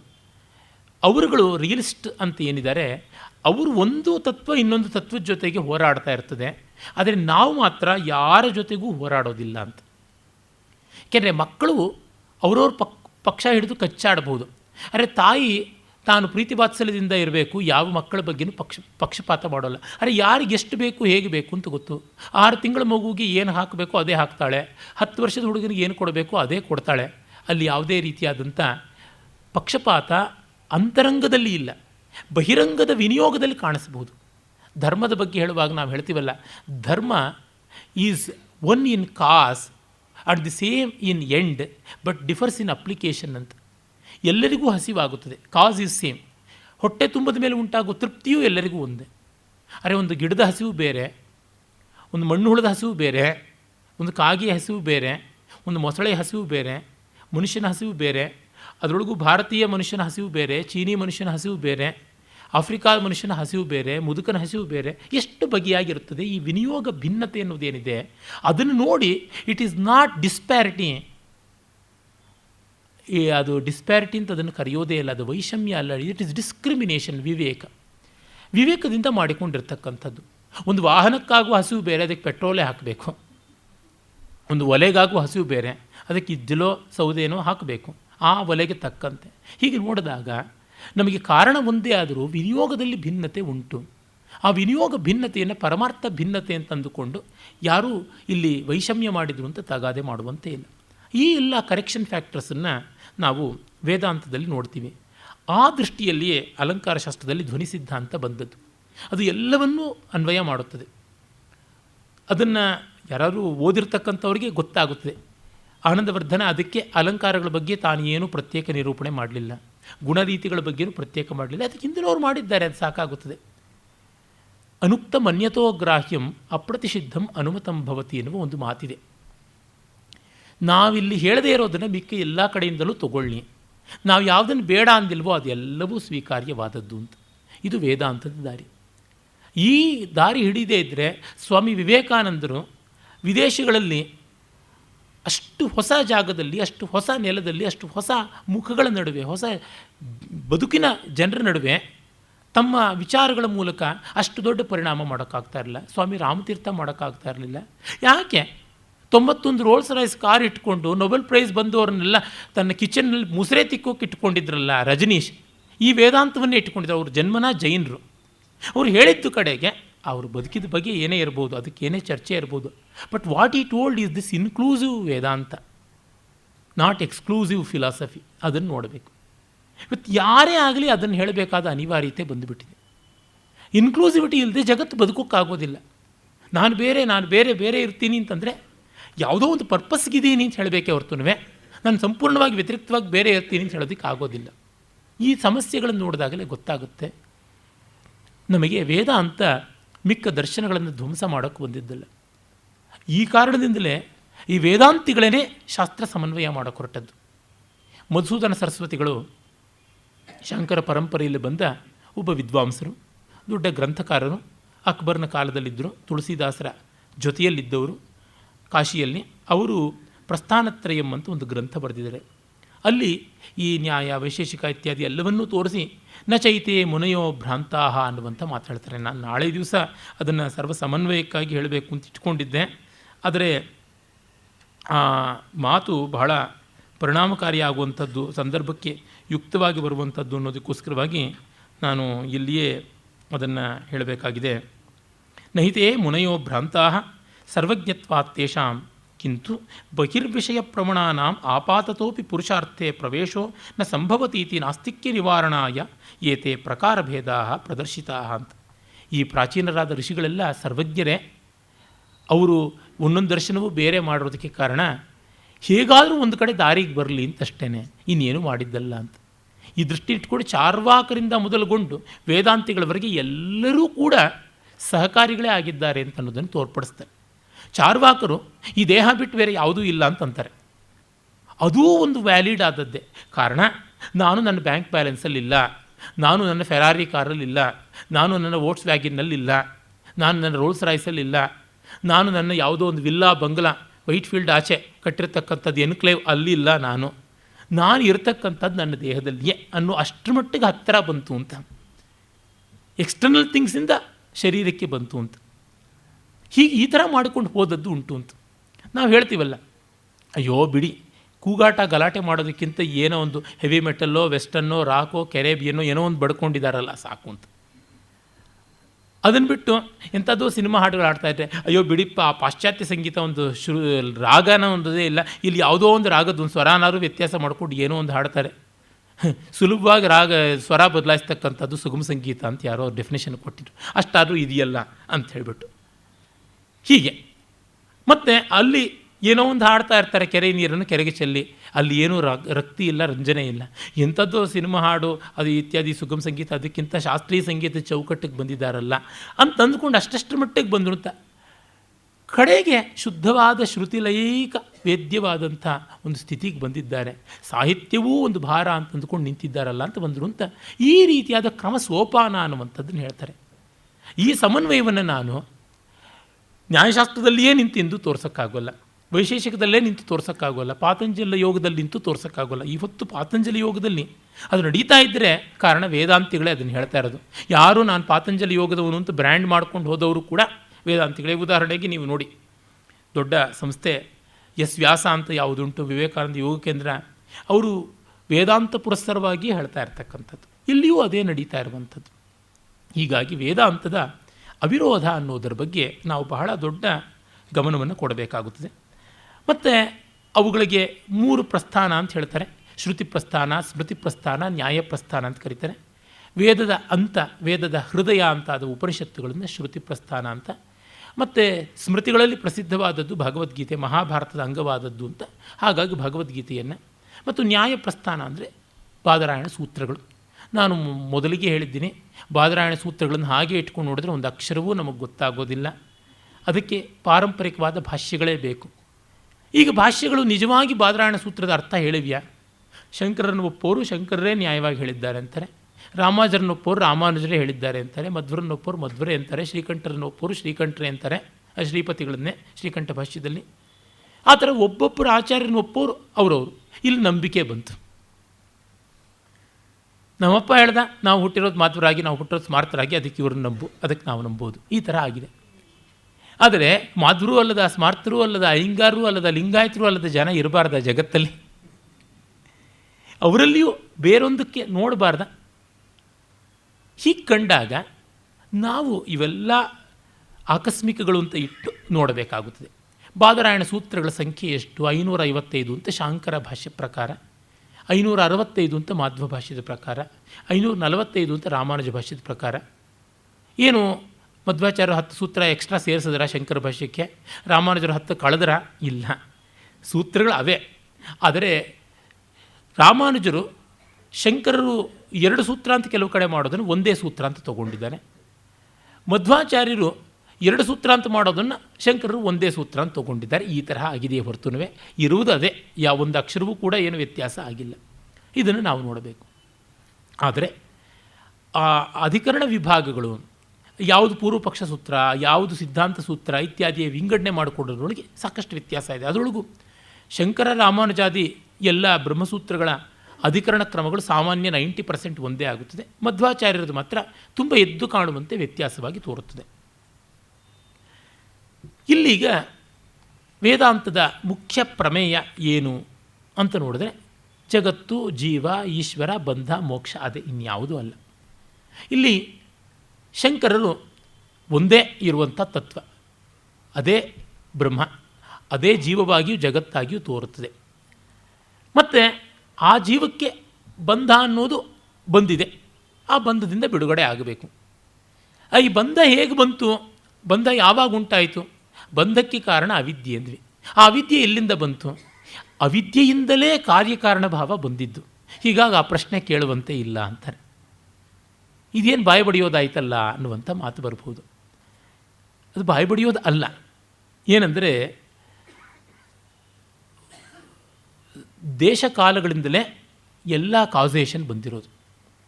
ಅಂದರೆ ಉದಾಹರಣೆಗೆ ಹೇಳಬೇಕು ಅಂದರೆ, ನಾನು ಎಲ್ಲಿಂದ ಬಂದೆ ಗೋಖಲೆ ಇನ್ಸ್ಟಿಟ್ಯೂಟಿಗೆ, ಗೋಖಲೆ ಸಂಸ್ಥೆಗೆ ಬಂದಿದ್ದು ಎಲ್ಲಿಂದ ಅಂದರೆ ರಾಜಾಜಿನಗರದಿಂದ ಅಂತ. ಅಂದರೆ ಬೆಂಗಳೂರು ಅಂತ ಒಂದು ಜಾಗ ಒಪ್ಪದ ಮೇಲೆ, ರಾಜಾಜಿನಗರ ಅಂತ ಒಂದು ಜಾಗ ಒಪ್ಪದ ಮೇಲೆ ಅದು ಎಲ್ಲಿದೆ? ಗೋಖಲೆ ಇನ್ಸ್ಟಿಟ್ಯೂಟಿನಿಂದ ಉತ್ತರ ದಿಕ್ಕಿಗಿದೆ ಅಂತಂತೀವಿ. ಸ್ಪೇಸ್ ಅನ್ನೋದನ್ನು ಒಪ್ಪದ ಮೇಲೇ ನಾನು ಇದನ್ನು ಹೇಳೋದಕ್ಕೆ ಸಾಧ್ಯ. ಎಲ್ಲಿಂದ ಉತ್ತರ ಕೊಡಬೇಕು ಅಂತಂದರೆ, ಉತ್ತರ ಅನ್ನುವುದೊಂದು ದಿಕ್ಕಿದೆ ಅಂತಂದ ಮೇಲೆ ಬೆಂಗಳೂರು ಅಂತ ಅನ್ನೋ ಒಂದು ಜಾಗ ಇದೆ ಅಂತ ಒಪ್ಪದ ಮೇಲೆ ಆಯಿತು. ಇಲ್ಲದೇ ಎಲ್ಲಿ ಎನ್ನುವ ಅಧಿಕರಣನೇ ಬರೋದಕ್ಕೆ ಸಾಧ್ಯ ಇಲ್ಲ. ಎಲ್ಲಿಂದ ಅಂತ ಹೇಳಬೇಕಾದ್ರೆ ಸ್ಪೇಸ್ ಇರಬೇಕು. ಕುತ್ರ ಅಂದರೆ ತತ್ರ, ತತ್ರ ಕುತ್ರ ಅನ್ನುವಲ್ಲಿ ವೇರ್, ವಾಟ್ ಅನ್ನುವಾಗ ಬಂತು. ಅದು ಯಾವಾಗ ಬಂದ್ರಿ ಅನ್ನುವಾಗ ಕಾಲ, 6 ಗಂಟೆಗೆ ಬಂದಿದ್ದು ಅನ್ನುವ ಕಾಲ. ಹೀಗೆ ದೇಶ ಕಾಲಗಳನ್ನು ಒಪ್ಪದೆ ಕಾರ್ಯಕಾರಣಗಳನ್ನು ಹೇಳೋಕ್ಕಾಗೋಲ್ಲ. ಆದರೆ ದೇಶ ಕಾಲಗಳೇ ಸಾಪೇಕ್ಷ. ಯಾಕೆ? ದೇಶ ಕಾಲವನ್ನು, ಕಾಲ ದೇಶವನ್ನು ಅನ್ಯೋನ್ಯವಾಗಿ ಆಶ್ರಯಿಸಿಕೊಂಡಿದೆ. ಅದು ಹೇಗೆ? ಒಂದು ಉದಾಹರಣೆ ಕೊಡಬೇಕು ಅಂದರೆ, ಪೂರ್ವ ದಿಕ್ಕು ಅಂದರೆ ಏನು? ಸೂರ್ಯ ಉದಿಸುವ ದಿಕ್ಕು. ಸೂರ್ಯ ಯಾವಾಗ ಉದಿಸ್ತಾನೆ? ಬೆಳಗ್ಗೆ ಉದಿಸ್ತಾನೆ. ಹೀಗಾಗಿ ಪೂರ್ವ ದಿಕ್ಕು ಗೊತ್ತಾಗಬೇಕು ಅಂದರೆ ಬೆಳಗಿನವರೆಗೂ ಕಾಯಬೇಕು. ಅಂದರೆ ಪೂರ್ವ ದಿಕ್ಕಿನ ಸ್ಪೇಸ್ಗೆ ನಾನು ಸನ್ರೈಸ್ ಅನ್ನುವ ಟೈಮನ್ನು ಕಾಯಬೇಕು. ಹಾಗೆಯೇ ಒಂದು ದಿವಸ ಅಂದರೆ ಏನು? ಸೂರ್ಯ ಪೂರ್ವದಲ್ಲಿ ಉದಿಸಿ ಪಶ್ಚಿಮದಲ್ಲಿ ಮುಳುಗೋವರೆಗೂ ಅಂತ. ಅಂದರೆ ಈ ಆಕಾಶ ಅನ್ನೋ ಸ್ಪೇಸಲ್ಲಿ ಸೂರ್ಯ ಮೂವ್ ಮಾಡೋದನ್ನು ನಾನು ಕಾಯ್ದೆ ಆ ಕಾಲ ಅನ್ನೋದು ಗೊತ್ತಾಗೋಲ್ಲ. ಹೀಗಾಗಿ ದೇಶಕ್ಕೆ ಕಾಲ ಬೇಕು, ಕಾಲಕ್ಕೆ ದೇಶ ಬೇಕು. ಒಂದು ಇನ್ನೊಂದನ್ನು ಆಶ್ರಯಿಸಿದೆ, ಅದು ಇನ್ನೊಂದನ್ನು ಅಂತ ಅನ್ಯೋನ್ಯಾಶ್ರಯ ದೋಷ ಬಂದ ಮೇಲೆ ಅಲ್ಲಿ ಮುಂದೆ ತರ್ಕ ಮಾಡೋಕ್ಕೆ ಸಾಧ್ಯ ಇಲ್ಲ. ಸೊ ಬೋತ್ ಆರ್ ಫಿಕ್ಟೀಷಿಯಸ್ ಅನ್ನೋದನ್ನು ಹೇಳಬೇಕು. ಅದನ್ನು ಸೈನ್ಸ್ ಹೇಳ್ತಾ ಇದೆ. ಜೀನ್ಸ್ ಇರ್ಬೋದು, ಎಡಿಂಗ್ಟನ್ ಇರ್ಬೋದು, ಇವರೆಲ್ಲರೂ ಅದನ್ನೇ ಹೇಳ್ತಾ ಬಂದಿದ್ದಾರೆ. ವಿಜ್ಞಾನಿಗಳದ್ದು ನಮಗೆ ಗೊತ್ತಾಗುತ್ತೆ ದೇಶ ಕಾಲದ ಸಾಪೇಕ್ಷತೆ. ಈ ಕಾರಣದಿಂದ ಅವಿದ್ಯೆ ಅನ್ನೋದೇ ಕಾರ್ಯಕಾರಣ ಭಾವಗಳ ತವರಾಗಿದ್ದರಿಂದ ಅವಿದ್ಯೆಗೆ ಕಾರಣ ಹೇಳೋಕ್ಕಾಗೋಲ್ಲ. ಅದಕ್ಕೊಂದು ದೃಷ್ಟಾಂತವನ್ನು ಕೊಡ್ತಾರೆ. ಅದು ಹೇಗೆ? ಕೊರಳೊಳಗೆ ಸರ ಹಾಕ್ಕೊಂಡಿದ್ವಿ, ಮರ್ತು ಹೋಗ್ಬಿಡ್ತು ನಮಗೆ. ಊರೆಲ್ಲ ಹುಡುಕಿದ್ವಿ, ನಿಮ್ಮ ಕೊರಳಲ್ಲೇ ಇದೆಯಲ್ಲ, ಮುಟ್ಟಿ ಸಿಕ್ಕಿತು ಅಂತ. ಸಿಕ್ಕಿತು ಅನ್ನೋದಕ್ಕೆ ಕಳ್ಕೊಂಡಿದ್ದು ಎಲ್ಲಿ? ನೀವು ಎಲ್ಲೂ ತೆಗೆದಿಟ್ಟಿರಲಿಲ್ಲ, ಯಾರೂ ಕದ್ದುಕೊಂಡು ಹೋಗಿರಲಿಲ್ಲ. ಮನಸ್ಸಿನಲ್ಲಿ ಅದು ಮಾಯವಾಗಿತ್ತು, ಮತ್ತು ಮನಸ್ಸಿನಲ್ಲೇ ಅದು ಸಿಕ್ಕಿತು ಅಂತ ಗೊತ್ತಾಯಿತು. ಹೀಗಾಗಿ ಆತ್ಮಸ್ವರೂಪ ನಮಗೆ ಮರೆಯಾಗಿತ್ತೇ ಹೊರತು ಅದು ನಷ್ಟವಾಗಿದ್ದಲ್ಲ. ಉಪನಿಷತ್ತಿನಲ್ಲಿ ಅದೊಂದು ಬರುತ್ತೆ ಉದಾಹರಣೆ, ತುಂಬ ಚೆನ್ನಾಗಿದೆ. ನಿಕ್ಷೇಪ ತಂದೆ ಅಗದು ಮನೆಯಲ್ಲಿ ಹೂತಿಟ್ಟಿದ್ದ, ಸತ್ತು ಹೋಗ್ಬಿಟ್ಟ. ಮಗನಿಗೆ ಗೊತ್ತಾಗಲಿಲ್ಲ, ಅಲ್ಲೇ ಗುಡಿಸಲು ಹಾಕ್ಕೊಂಡಿದ್ದ, ಬಡವ ಅಂತ ಕೂತಿದ್ದ. ತಂದೆಯ ಸ್ನೇಹಿತ ಒಬ್ಬ, ನೋಡಪ್ಪ ನಿನ್ನ ಹಾಸಿಗೆ ಕೆಳಗೇನೆ ಇತ್ತಲ್ಲ ದುಡ್ಡು, ನಾನೀಗ ಶ್ರೀಮಂತ ಅಂದ. ಮೊದಲು ಇಲ್ಲದೇ ಇದ್ದಿದ್ದೇನೋ, ತಲೆಯಲ್ಲಿರಲಿಲ್ಲ ಅಷ್ಟೇ ಶ್ರೀಮಂತಿಕೆ. ಅಂದರೆ ನೋಯಿಂಗ್ ಈಸ್ ಬೀಯಿಂಗ್ ಅಂತೀವಲ್ಲ, ಆ ಸ್ಥಿತಿಯನ್ನು ಇದನ್ನು ಶಾಂಕರ ದೃಷ್ಟಿ ಹೇಳುವಂಥದ್ದಾಗಿದೆ. ಹೀಗಾಗಿ ಇರುವುದೊಂದೇ ತತ್ವ, ನಾವು ಬೇರೆ ಆಗಿದ್ದೀವಿ ಅನ್ನೋದಕ್ಕೆ ಕಾರಣ ಈ ಅವಿದ್ಯೆ. ಈ ಅವಿದ್ಯೆಗೆ ಮತ್ತೆ ಕಾರಣ ಅನ್ನುವಂಥದ್ದು ಇಲ್ಲ. ಈ ಅವಿದ್ಯಾ ನಿವೃತ್ತಿಯಿಂದ ಮೋಕ್ಷ. ಮೋಕ್ಷ ಅಂದರೆ ಯಾವ ವೈಕುಂಠವೋ, ಕೈಲಾಸವೋ, ಬ್ರಹ್ಮಲೋಕವೋ, ಸತ್ಯಲೋಕವೋ ಅಲ್ಲ. ನಮ್ಮ ಅಜ್ಞಾನಗಳಿಂದ ನಿವೃತ್ತಿಯಾಗಿ ಭಯಶೋಕ ಮೋಹಗಳನ್ನು ದಾಟುವಂಥದ್ದು. ಗೀತೆಯಲ್ಲಿ ಕೃಷ್ಣ ಹೇಳ್ತಾನಲ್ಲ, ಕಚ್ಚಿತೇತ ಶ್ರುತಂ ಪಾರ್ಥ ತ್ವಯೈಕಾಗ್ರೇಣ ಚೇತಸ ಕಚ್ಚಿದ ಅಜ್ಞಾನ ಸಮೋಹ ಪ್ರಣಷ್ಟಸ್ಥೆ ಧನಂಜಯ. ಅರ್ಜುನ, ನಿನಗೆ ಅಜ್ಞಾನ ಸಮೋಹ ಎಲ್ಲ ಹೋಯಿತಾ ಅಂತ. ನಮ್ಮನ್ನು ಎಲ್ಲ ಕಾಲದಲ್ಲೂ ಕಾಡುವಂಥದ್ದು ಭಯ, ಶೋಕ, ಮೋಹಗಳು. ಭಯ ಯಾತಕ್ಕೆ? ನಮಗೆಲ್ಲಿ ಸಾವು ಬರುತ್ತೋ ಅಂತ. ಮೊದಲು ಅಲ್ಲಿಂದ ಶುರು ಭಯ. ಇಷ್ಟ ನಾಶ, ಅನಿಷ್ಟ ಪ್ರಾಪ್ತಿ, ಇದರಿಂದಾಗಿಯೇ ಭಯ. ನಮಗೆ ಇಷ್ಟಪಟ್ಟದ್ದು ಕಳ್ಕೊಂಡು ಬಿಡ್ತೀವಿ ಅನ್ನೋ ಭಯ, ಅಥವಾ ಇಷ್ಟ ಇಲ್ಲದೆ ಇರೋದು ನಮ್ಮ ಮೇಲೆ ಬಂದು ಬೀಳುತ್ತೆ ಅನ್ನುವಂಥ ಭಯ. ಹಾಗಾಗಿ ಆ ಭಯದಿಂದಾಗಿ ನಮಗೆ ಉಂಟಾಗುವಂಥದ್ದೇನು? ಮೋಹ. ನಮಗಿಷ್ಟ ಆಗಿರೋದನ್ನು ಇಟ್ಕೊಂಡು ಬಿಡೋಣ ಚೆನ್ನಾಗಿ ಅಂತ. ಮತ್ತು ಅನಿಷ್ಟವಾಗಿರೋದು ಬಂದ್ಬಿಡುತ್ತಲ್ಲ ಅಂತ ಶೋಕ. ಹೀಗಾಗಿ ಭಯದ ಕಾರಣದಿಂದಾಗಿ ಶೋಕ, ಮೋಹಗಳು. ಈ ಭಯ ಎಲ್ಲಿಂದ ಬರುತ್ತದೆ? ನನ್ನಿಂದ ಬೇರೆಯಾದದ್ದು ಯಾವುದಾದ್ರೂ ಇದೆ ಅನ್ನೋದರಿಂದ ಬರುತ್ತೆ. ಉಪನಿಷತ್ತು ಅದನ್ನೇ ದ್ವಿತೀಯಾದ್ವೈ ಭಯಂ ಭವತಿ ಅಂತ ಹೇಳುತ್ತೆ. ಸಮಥಿಂಗ್ ಅದರ್ ದ್ಯಾನ್ ಮೀ ಇದೆ ಅಂತಂದರೆ ಭಯ. ಮಕ್ಕಳಿಗೆ ಕತ್ತಲು ಹೋಗೋದಕ್ಕೆ ಭಯ, ಯಾಕೆಂದರೆ ಗುಮ್ಮ ಬರುತ್ತೆ ಅಂತ. ಗುಮ್ಮ ಅಂದರೆ ನನ್ನಿಂದ ಭಿನ್ನವಾದದ್ದು ಅಂತ. ಗುಮ್ಮ ಅನ್ನೋದೇನು ಇಲ್ಲ ಅಂತ ಅನ್ನೋದು ಯಾವಾಗ ಗೊತ್ತಾಗುತ್ತೋ ಆಗ ಭಯ ಬರುವಂಥದ್ದಲ್ಲ. ನಮಗೆ ನಮ್ಮ ಮನೇಲಿ ಭಯ ಇಲ್ಲ, ಇನ್ನೊಬ್ಬರ ಮನೇಲಿ ಹೋದಾಗ ಅಯ್ಯೋ ಯಾರೋ ಏನಂದು ಬಿಡ್ತಾರೋ ಏನೋ ಅಂತ, ಇನ್ನೊಬ್ಬರು ಅಂತ ಇರೋದ್ರಿಂದ ಅಂತ. ಹೀಗೆ ಎಲ್ಲೆಲ್ಲಿ ನೋಡಿದ್ರು ನೀರು ನಮ್ಮಿಂದ ಭಿನ್ನವಾಗಿರೋದ್ರಿಂದ ನೀರಲ್ಲಿ ಮುಳುಗೋದಕ್ಕೆ ನಮಗೆ ಭಯ. ಅದೇ ನೀರಿಗೇನು ಭಯ ಇಲ್ಲ. ಅಂದರೆ ನಾವು ಅದಾಗದೆ ನಮಗೆ ಆ ಭಯ ತಪ್ಪುವಂಥದ್ದೇ ಅಲ್ಲ. ಪರೀಕ್ಷೆ ಭಯ ಯಾಕೆ? ಜ್ಞಾನ ನಮ್ಮದಾಗಿಲ್ಲದೆ ಇರೋದ್ರಿಂದ. If you internalise knowledge we need not be scared of examinations. ಹೀಗೆ ನೋಡಿದಂತೆ ಗೊತ್ತಾಗುತ್ತದೆ ಅನ್ಯ ವಸ್ತುವಿನಿಂದ ಭಯ ಅಂತ. ಆ ಭಯಶೋಕ ಮೋಹಗಳು ಹೋಗುವುದೇ ಮೋಕ್ಷವೇ ಹೊರತು ಮತ್ತು ಇನ್ಯಾವುದೂ ಅಲ್ಲ. ಈ ಭಯಶೋಕ ಮೋಹಗಳಿಗೆ ಕಾರಣವಾದದ್ದು ದೇಹ, ಮನಸ್ಸು, ನಾನು ಅಂತ ಮಾಡಿಕೊಂಡ ಭಾವ. ನಮ್ಮ ವ್ಯವಹಾರದಲ್ಲೇ ನಾವು ಹೇಳ್ತೀವಿ, ನನ್ನ ಮೈಯಲ್ಲಿ ಸರಿಗಿಲ್ಲ ಅಂತೀವಿ ಹೊರತು ನಾನು ಸರಿಯಾಗಿಲ್ಲ ಅಂತೀವ. ನನ್ನ ಕಾಲು ಫ್ರ್ಯಾಕ್ಚರ್ ಆಗಿರ್ತೀವಿ, ನಾನು ಫ್ರ್ಯಾಕ್ಚರ್ ಆಗಿದ್ದೆ ಅಂತ ಯಾರು ಹೇಳ್ತಾರ? ಹಾಗೆ ನನ್ನ ಮನಸ್ಸಿಗೇನೋ ಸಮಾಧಾನ ಇಲ್ಲ ಅಂತೀವಿ, ನನ್ನ ಮನಸ್ಸಿಗೆ ಅನ್ನಿಸ್ತಾ ಇದೆ ಅಂತ ಅಂತೀವಿ. ನನಗನ್ನಿಸ್ತಾ ಇದೆ ಅನ್ನುವಾಗ ನಿನಗೇನ್ರೆ ಯಾವ ಭಾಗ ಮನಸ್ಸು ಅಂತ ಅಂತೀವಿ. ನನ್ನ ಬುದ್ಧಿಗೆ ತೋಚದಂತೆ ನಾನು ಮಾತಾಡ್ತೀನಿ, ನಂಗೆ ತೋಚದಂತೆ ನನ್ನ ಬುದ್ಧಿಗೆ ಅಂತ. ಹೀಗೆ ನೋಡಿದಾಗ ನಮ್ಮ ಅರಿವಿಲ್ಲದೆಯೇ ನಾವು ನಮ್ಮ ಮನೋಬುದ್ಧಿಗಳಿಂದ ದೇಹವನ್ನು ಪ್ರತ್ಯೇಕ ಮಾಡ್ತಾ ಇದ್ದೀವಿ, ಭಿನ್ನವಾಗಿದ್ದೀವಿ. ಬಾಗಿಲು ತಟ್ಟೋದು ಯಾರು? ನಾನು ಅಂತೀವಿ.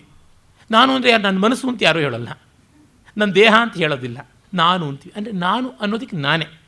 ಸಿಹಿ ಅನ್ನೋದಕ್ಕೆ ಸಿಹಿ ಬಿಟ್ಟು ಯಾವುದೂ ಇಲ್ಲ ಉತ್ತರ. ನಾನು ನೆನ್ನೆಯೇ ಹೇಳಿದ್ದೆ, ಪ್ರಾತಿಪದಿಕಾರ್ಥ ಮತ್ತು ವಾಕ್ಯಾರ್ಥ ಅಂತ ಎರಡು ಥರ ಇದೆ ಅಂತ. ಹೀಗೆ ಭಯಶೋಕ ಮೋಹಗಳನ್ನು ನಿವೃತ್ತಿ ಮಾಡಿಕೊಂಡು ಸ್ವಯಂ ತಾನು ಸಚ್ಚಿದಾನಂದ ಅಂತ ಆಗುವಂಥದ್ದಷ್ಟೆ. ಅದರ ನೆಲೆಯಲ್ಲಿ ನೋಡಿದಾಗ ಈ ಜಗತ್ತಾಗಲಿ ಈಶ್ವರನಾಗಲಿ ಜೀವವಾಗಲಿ ಪರಮಾರ್ಥವಾಗಿ ಇಲ್ಲ. ಅಂದರೆ ಇಲ್ಲ ಅಂತಲ್ಲ, ಅವು ಪರಮಾರ್ಥವಾಗಿ ಇಲ್ಲ ಅಂತ. ಈಗ ಕ್ವಾಂಟಮ್ ಲೆವೆಲ್ನಲ್ಲಿ ಎಲ್ಲವೂ ಒಂದೇ, ಯಾವುದೇ ಒಂದು ಮೆಟೀರಿಯಲ್ ಅಂತ ಇಲ್ಲ. ಕಬ್ಬಿಣವಲ್ಲ, ನೀರಲ್ಲ. ಕ್ವಾಂಟಮ್ ಲೆವೆಲ್ನಲ್ಲಿ ನೋಡಿದಾಗ ಅದು ಎನರ್ಜಿನ ಪಾರ್ಟಿಕಲ್ ಅನ್ನೋದು ಗೊತ್ತಾಗದ ದ್ವಂದ್ವದಲ್ಲಿ ಇರುತ್ತದೆ. ಕ್ಷಣಕ್ಕೂ ಅದು ಇದು ಅಂತ ಆಗ್ತಾ ಇರುತ್ತೆ, ಅನಿರ್ವಚನೀಯ, ಏನಂತ ಹೇಳೋಕ್ಕಾಗೋದಿಲ್ಲ. It's indescribability of the golden paradox of matter and energy ಅಂತಲೇ ಕರೀತಾರೆ. ಅದು ಈ ಅರ್ಥದಲ್ಲಿಯೇ ಜಗತ್ತು ಅನಿರ್ವಚನೀಯ, ಜೀವಸ್ವರೂಪ ಅನಿರ್ವಚನೀಯ, ಈಶ್ವರ ಸ್ವರೂಪ ಅನಿರ್ವಚನೀಯ ಅನ್ನೋದು. ಇದನ್ನು ಶಂಕರರು ಸತ್ಯಾನೃತೆ ಮಿಥುನೀಕೃತ್ಯ ಅನ್ನುವ ಮಾತಿಂದ ಹೇಳ್ತಾರೆ. ಅಂದರೆ ಮಿಥ್ಯಾ ಅಂದರೆ ಸುಳ್ಳು ಅಂತ ತುಂಬ ಜನ ತಪ್ಪಾಗಿ ಭಾವಿಸ್ಕೊಂಡಿದ್ದಾರೆ. ಅಂದರೆ ಏನರ್ಥ? Mutual. We can't say that this ಎರಡು ಸೇರಿಕೊಂಡಿರುವಂಥದ್ದು. ಹೆಜ್ಜೆಜ್ಜೆಗೂ ಅದು ಎನರ್ಜಿ ಆ್ಯಂಡ್ ಮ್ಯಾಟರ್ ಅನ್ನುವಂತೆ, life and no life, non life, living and non living, ಅದರ ದ್ವಂದ್ವ ಇರುತ್ತದೆ ಅಂತ. ಆ ಕಾರಣದಿಂದ ಹೇಳೋಕ್ಕಾಗೋಲ್ಲ. ಇದು ವೇದಾಂತದ ಒಂದು ಸ್ಕೂಲ್ ಅಂತ ಆಗಿರುವಂತಹ ಶಾಂಕರರ ದಾರಿ. ಇನ್ನು ಇದಕ್ಕೆ ಸಂಪೂರ್ಣ ಭಿನ್ನವಾಗಿರುವಂಥದ್ದು ಮಧ್ವಾಚಾರ್ಯರ, ರಾಮಾನುಜಾಚಾರ್ಯರ ದಾರಿ. ಅದನ್ನು ಏನು ಅನ್ನೋದನ್ನು ನಾಳೆ ದಿವಸ ಹೇಳಿ ವೇದಾಂತದ ಶಾಸ್ತ್ರ ಸಮನ್ವಯ ಅಂತ ಯಾವುದು ಸಾಧ್ಯ ಇದೆ ಅದನ್ನು ಮಾಡ್ತೀನಿ. ನಮಸ್ಕಾರ.